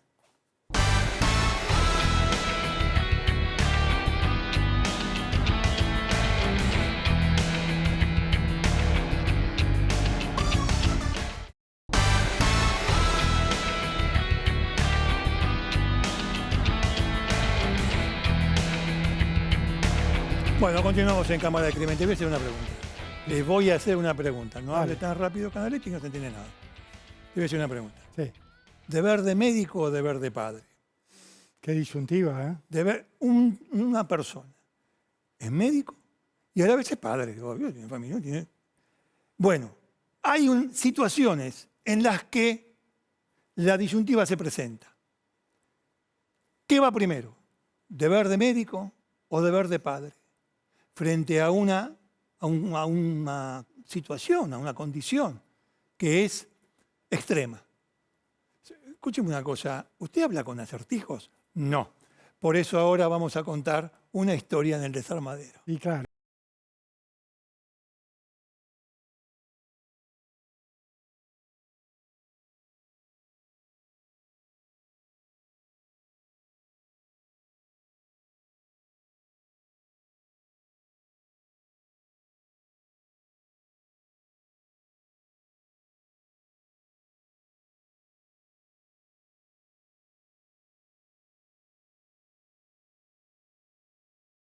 ¿2003? 2003, sí, 20 años y cachito más. moneda. Estamos hablando de abril del 2003. Abril de 2003 y el escenario es la ciudad de Mar del Plata. Mar del Plata, Ciudad hermosa, sí las hay. qué lindo. Tenemos que hablar de una joven y de un joven Sí, sí, que se van a conocer casi por casualidad. Pero es verdad. la importante y me parece lo mejor es empezar por ella, que está aquí. Sí, muy linda, muy, muy bonita, Bárbara Tiscornia. Bárbara Tiscornia, 20 años 20 tenía años. para abril de 2003, tercera de 4 hermanos, Exacto, sí. una familia acomodada, clase media. Sí, de sí, sí, padre Mar del Plata, médico. Padre médico. Sí, Ella dedicada a estudiar arte dramático, exactamente. danzas Sí. contemporáneas, buscando una vocación definitiva en la vida, pero claramente dedicada al arte. Sí, además era una piba que tenía 20, Sí, 20 años, no una nada. chica, o sea, Era, uno lo a ver, mira, empezaba. piensa a los 20 años uno... Empezaba, hay gente que todavía no, bueno, dejémoslo así. No, más bien, estamos hablando del 2000, abril del 2003. Estaba viviendo con una amiga en ese momento, Bárbara. Se había ido a la casa de los padres, no por ningún conflicto, sino No, como no, parte no, pues, del desarrollo de la... de Nada, dejar, aparte tercera de 4 hermanos, claro. Creo que yo conocí a una de las hermanas, me parece.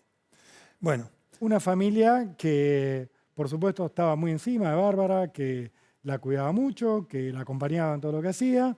Bárbara, obviamente, iba a estudiar, salía de noches, hacía mucho ejercicio, le gustaba sí, salir a hacía correr. gym, lo que se dice ahora. Sí. Sí, hacía gimnasia. Sí, hacía Hacía gimnasia. gimnasia, salía a correr. Y en una de esas salidas, Richard se va a encontrar con un muchacho. Sí, conoce a un pibe casi de su misma edad, bueno, 21 años de hecho, de la misma edad, Guillermo Caldera. Este que estamos viendo acá. Guillermo Caldera. ¿Quién era Guillermo Caldera? Porque No, estaba viendo si no había trapos al lado mío, porque la verdad que da ganas de vomitar cada vez que lo veo. No importa. es difícil verlo realmente. Pero lo cierto es que Guillermo Caldera, para el año 2003, tenía 21 años. Era hijo de un médico también él. El hijo de un médico. Sí. También de una familia de clase media acomodada. sí. Digo. Sí, tenía un El padre, departamento acá, chalecito ahí. y Jorge Caldera, el papá de Guillermo, el Sí, médico, sí. tenía un Mercedes-Benz en esa época. Tenía un Mercedes-Benz, No estamos- laburaba en un hospital. No, así que un millonario, pero un tipo No, que estaba... andaba bien. O sea, tan- no tenía ningún problema económico. Al contrario. de- Bueno, se conocen. se conocen. Guillermo, de hecho, vivía en un departamento, Sí, él vivía en un departamento. no con su padre. No, solo. La va a invitar a salir a Bárbara. Ujú. Van a tener una primera cita en un boliche. Salen a bailar, pegan onda. Todo parecía, No, todo bien, todo parecía bien. la verdad, como cualquier pareja de jóvenes. Les va bien en la primera cita, así que deciden acordar una segunda cita. Sí, pero claro, deciden acordar una segunda cita. Ahora, ¿dónde vamos? Vamos a comer pizza por ahí, vamos a ver, a los 20 años, y si, más si hay onda, puede hacer lo que quiera. Y él le dice, vayamos a mi departamento. ¿Comemos ahí? Sí, podemos comer ahí, nada, vayamos a mi departamento. Y ella acepta. O sea, absolutamente desprevenida en el sentido de De que había algún riesgo en esta el situación. Marona no daba ninguna señal de nada extraño ni nada raro. Al contrario, era una pareja de pibes, segunda cita, nada que ver. Le dice que sí. Sí, está bien, nos vemos en tu departamento. Le da la dirección, todo, y se encuentran. Se encuentran allí. Bueno, fue la última vez que se vieron en ese departamento. Porque, de golpe, hay vecinos que dicen del edificio que se escuchó una discusión entre una mujer, una chica y un muchacho. Podrían haber sido ellos. Podrían haber sido ellos. Este tema de la discusión tiene que ver con algo que va a pasar después del núcleo, de la esencia de este caso. Algo que va a pasar después. Pero tengamos ahora que hubo vecinos, al menos dos, que dijeron, yo escuché una discusión hacia la medianoche. Se escucha un tiro. Estampido. Un estampido. Vos estás hablando, después de la discusión, ¿eh? Sí, sí, estás hablando de la medianoche, 22 de abril hacia 23 de abril. El 22 al 20, a caballo entre un... Imaginemos un edificio que se escuche un disparo.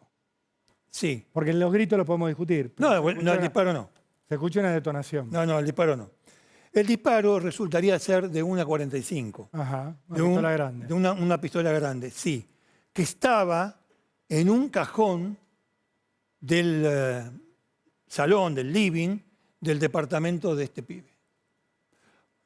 Un disparo de esa arma que da en el maxilar izquierdo de Bárbara. Y que la mata. No, ¿Qué no la dudas mata. si la mata en el momento. No, en el momento. Pero lo cierto es que le pega A la un larga tiro en el maxilar. la terminará matando. Pero bueno, recibe un tiro en el maxilar. Los vecinos luego Acá, van a ver sí, otra abajo. secuencia, Richard, porque Sí. algunos escuchaban una discusión, otros la pondrían en duda, se escucha la detonación. Bárbara recibe efectivamente un disparo en la parte izquierda del maxilar Sí. y lo que va a ocurrir después va a ser que va a llegar alguien más a ese edificio. Sí. A los 2 minutos. Uno supondría, Sí. y me detengo acá un segundo, No, dale. Dale. que si vos estás en un departamento con una chica, hay un disparo de arma de fuego, después discutimos quién lo hizo. Mm. La chica recibe un balazo en la cara, lo primero que hace es llamar a la policía Sí. o llamar a una ambulancia. Ambulancia, la policía. Me parece que ambulancia, policía, frente a la... Sin duda, pero digo, son las dos cosas. Pero son las dos seguro cosas que hacen. se hacen, sí. Hasta No, que iría por ahí a la policía no va a llamar, pero la ambulancia seguro. Caldera no llamó ni a la policía ni a la ambulancia. ¿A quién llamó? Al papá, Al médico, sí. a Jorge Caldera. 2 minutos tardó en llegar. 2 minutos tardó en llegar. La chica no estaba muerta. La chica aún estaba con vida. Uno supondría que la asistió, No, pero era médico. la envolvió en una frazada, le dijo a su hijo, o con su hijo, limpiaron de sangre toda la casa. Es más, los vecinos escucharon otra discusión. Cuando llega Jorge Caldera, el padre, el médico, una discusión, pero esta vez no entre una muchacha y un chico, sino entre 2 hombres. Una discusión, exactamente los términos no, pero sí que había una discusión. Y ruido de limpieza, de que estaban fregando, Trapeando. trapeando, exactamente. Le envuelven en una sábana, después de limpiar el lugar, le envuelven, la bajan y la meten en el baúl del auto de Jorge Caldera, En el Mercedes-Benz. en el Mercedes-Benz. ¿Y a dónde van? Porque todavía uno no tiene claro cuánto tiempo pasó, pero todavía estaban a tiempo de hacer algo un poco más correcto. Sí, Buscar asistencia médica porque tal vez la piba estaba viva.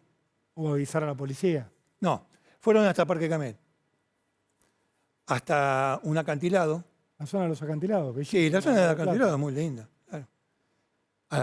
Ya de madrugada y tiraron el cuerpo por el acantilado. Y se fueron.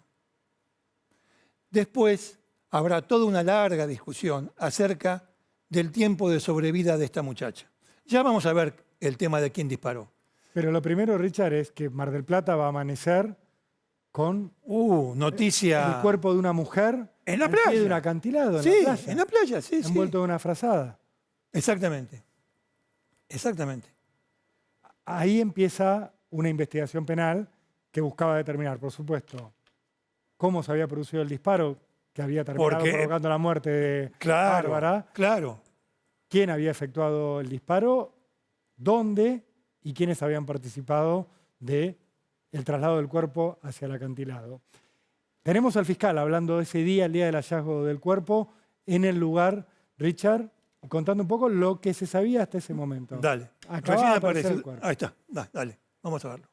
aproximadamente entre 18 y 20 años de edad, y que aparentemente se había tratado de un homicidio. ¿Qué características presenta el cuerpo, fiscal? Bueno, el cuerpo no, así visiblemente no tiene ninguna lesión, salvo la producida por la caída desde el barranco.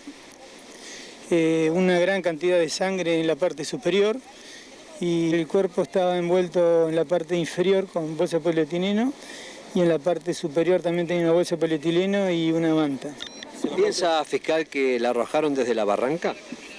Sí, la presunción es esa, que la habrían arrojado de la barranca. ¿Se nota algún movimiento, precisamente en la barranca, que haga presumir esta cuestión? En la parte posterior se han observado unas huellas que se van a tratar de determinar ahora a ver a quién corresponden. Y también ha habido restos de material como que ha caído de encima. ¿De cuánto data la muerte aproximadamente? Por lo que me adelantó el perito, la muerte sería de hoy a la mañana. Hoy a la mañana. Eran unas horas, en eso estaba acertado. No tenía solo las heridas del golpe, por supuesto, tenía el balazo en el maxilar, Richard. Tenía el tiro en el maxilar, pero, a ver, no tenía ningún otro, sacando la caída,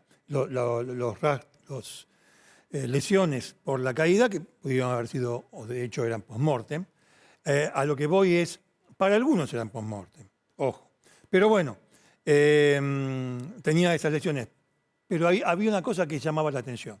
No había sido agredida sexualmente. No había ataque. No tenía lesiones, hematomas, rasguños, sujeción en ninguno de los brazos. Signos ni en de las piernas. defensa. No tenía ningún signo de defensa. ¿Cómo Cazzo hizo para recibir un balazo en el maxilar izquierdo que terminaría con su vida? ¿Fue ella? Claro, esto era lo que iban a empezar a plantear Volvamos al principio. los que no se querían hacer cargo de lo que había ocurrido. Ella fue a la segunda cita con un muchacho que iba a ser su novio, iba en camino a ser su pareja, Sí. su novio, ponele. A eso iba. A eso estaba en ese departamento. ¿Y que se iba a suicidar? Bueno, pero ¿por qué no le preguntamos a Guillermo Caldera? Claro, porque él puede saber si la chica agarró un arma para quitarse la vida, si tuvo un accidente con el arma o qué pasó. ¿Y qué hacía esa arma ahí? Etcétera, etcétera. Vamos a averiguar, vamos a hablar con Guillermo Caldera. ¿Dónde está? ¿No estaba en el departamento? No, Pero fue al acantilado con el padre, tiraron el cuerpo se sabría después. y no estaba ahí. 7 meses estuvo prófugo. Se escapó. Se escapó. 7 meses. En noviembre del año 2003 aparece después de que su padre y sus abogados acordaran con el fiscal una entrega en un boliche. Sí, de hecho va a un bar y Sí. ahí habla con los periodistas, se fuma un pucho, dice, bueno, ahora voy a estar tranquilo, Sí. se entrega. Lo que él dice es que ella encontró un arma en su casa, que sí tenía un arma, la encontró y él se acercó para enseñarle a manipularla o para que, manipulándola, no se haga daño. Y en el momento en que él se acerca para Asistirla, para asistirla, ayudarla. sí, se produce el disparo. Como que ella manipulando el arma sin saber se dio un tiro a sí misma. Sí, Curiosa explicación.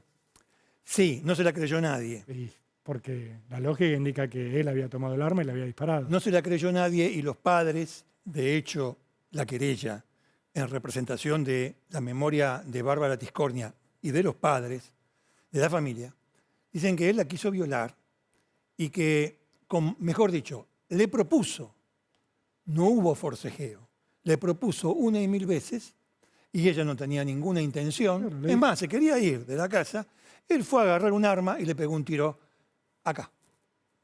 La frenó Mirá que te ella, mato, ¿eh? porque ella se negaba a tener relaciones Sí. sexuales. Y él decidió quitarle la vida por eso. Ahora, a los 2 minutos de haber ocurrido el disparo, Ajá. llega el padre, Claro. padre médico. ¿No había tiempo de asistirla? ¿De hacer lo Hubo correcto? muchas pericias. A La, tenerla ahí, llevarla a un hospital. la que terminó prevaleciendo fue que ella tuvo una sobrevida de 15 minutos. Dudoso, porque ¿cómo establecer eso? El tiempo de agonía de una persona después de recibir un balazo?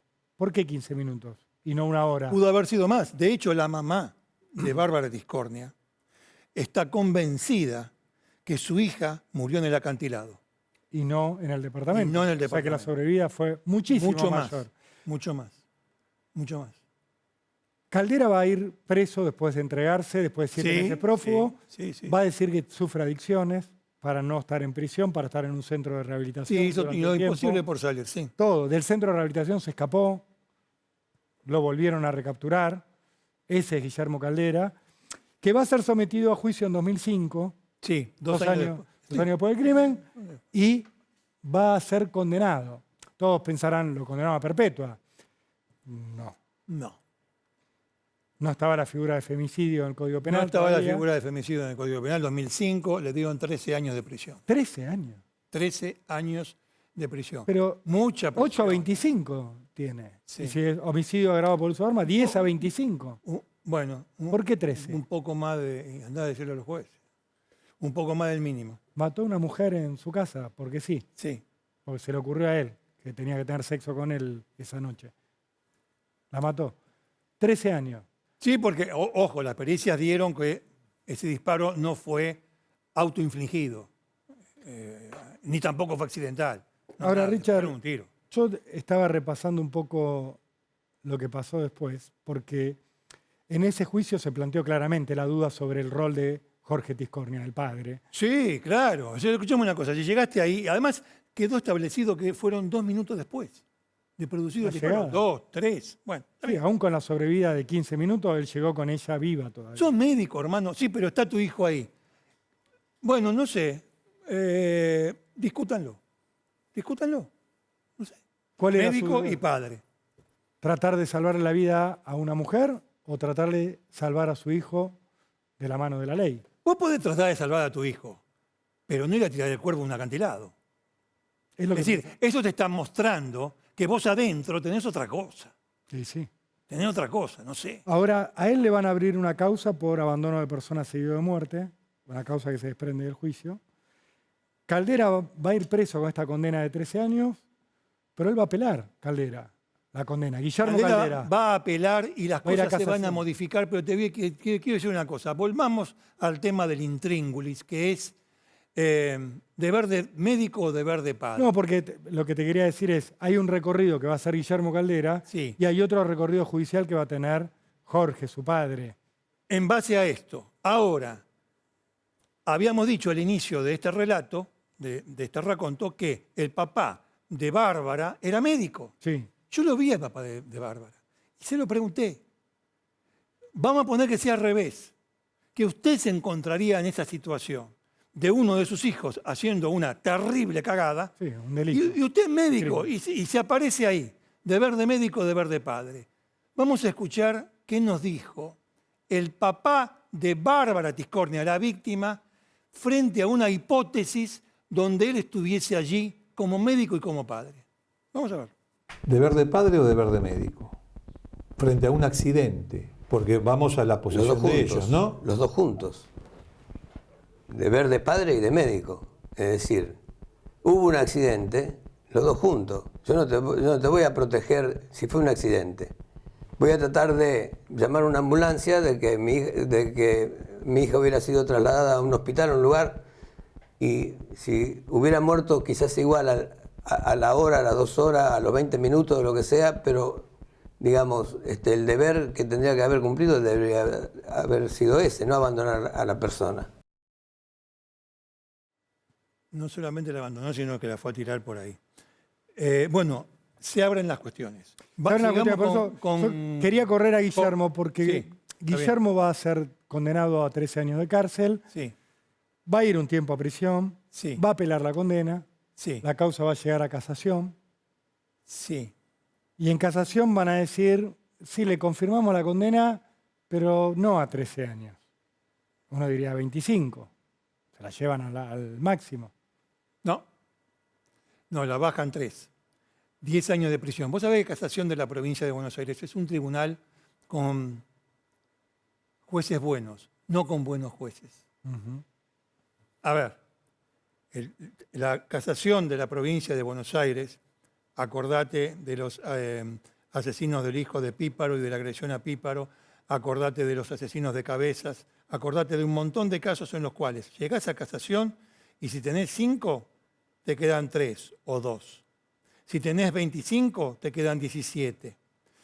El Tribunal de Casación de la provincia de Buenos Aires, históricamente, es un tribunal con jueces buenos, no con buenos jueces. No tiene buenos jueces. Tiene jueces buenos. Jueces buenos con los condenados. Obviously. No con las víctimas. Disculpame. Sí, claro.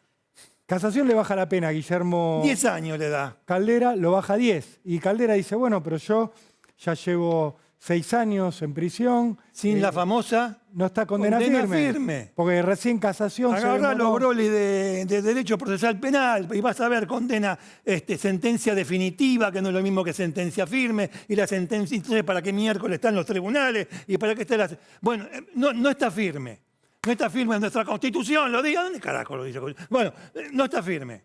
Y entonces, gracias a estos jueces buenos, a los 6 años, Caldera a su casa. Le bajaron 6 años. Se va a la casa del padre en sí. ¿Y salió? Sale a los 6 años. Mató a una chica, según la justicia, de un tiro en la cara. Sí. 6 años nada más le cuesta Sí. este delito aberrante. Sí. Pero quedaba pendiente el padre. Y bueno, pero el juicio al padre. Porque la familia, te decía vos, bueno, está bien, Guillermo Caldera, sí, ya está el juicio. Sí. Pero que está el padre, mal, pero ya está. Que el padre también pague. Que vaya a si juicio padre, por abandono seguido de muerte. Abandono de persona seguido de muerte. Si la dejó ahí, la tiró.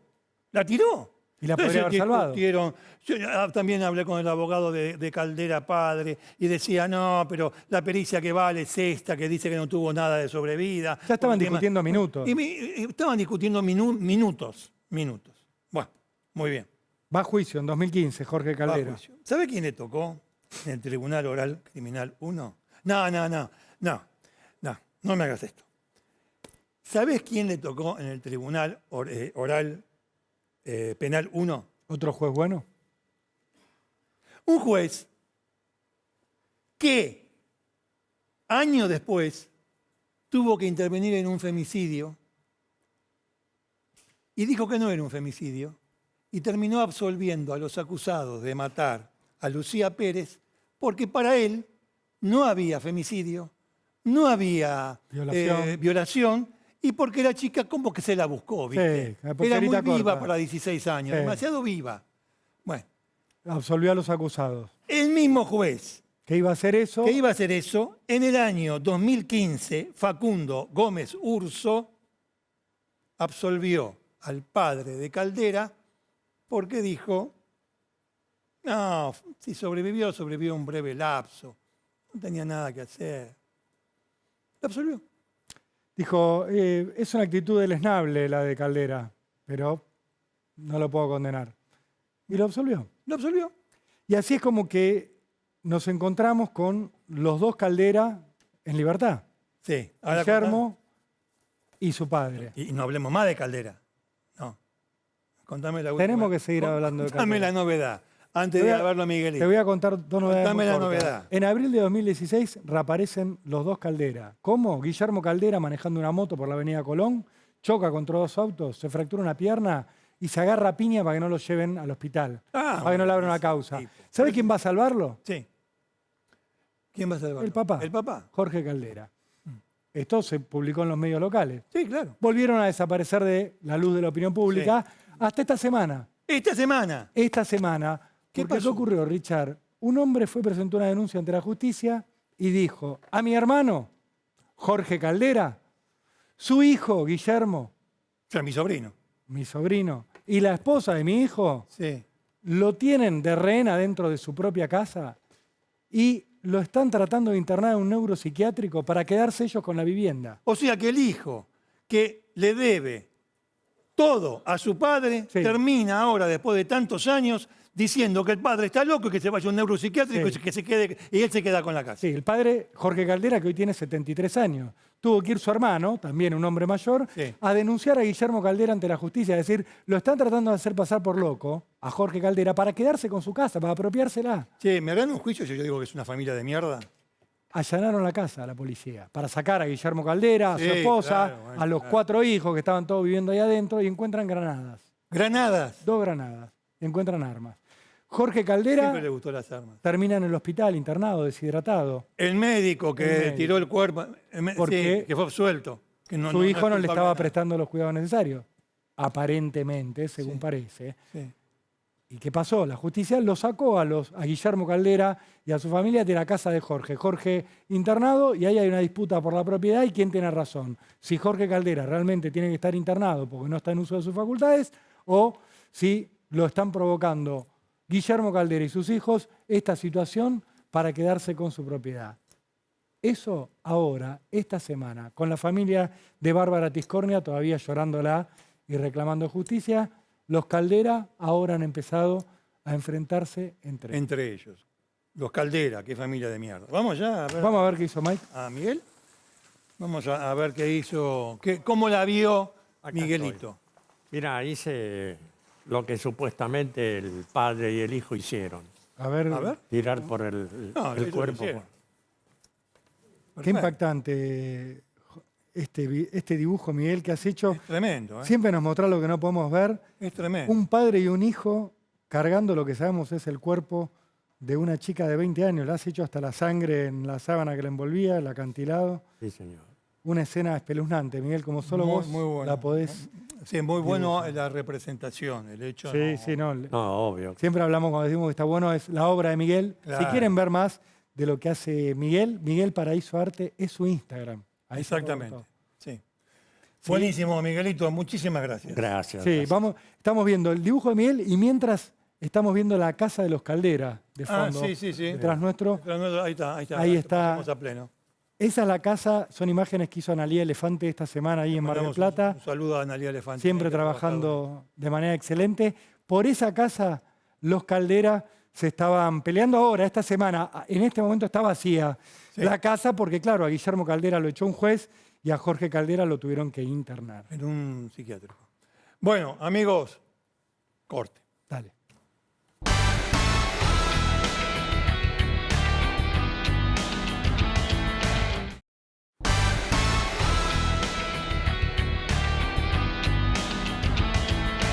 Bueno, llegamos al final de Cámara de Crimen. No hay tiempo para más, No hay Richard. tiempo para Pero tenemos que nada. agradecer, ¿verdad? A la familia de Palma por los libros de Hammurabi que ahí ven en la placa. A Agustino, por supuesto, a Gustavo Arce. Y No queda tiempo para más, Richard, así que ci vediamo vediamo fra una settimana. settimana. Arrivederci. Arrivederci.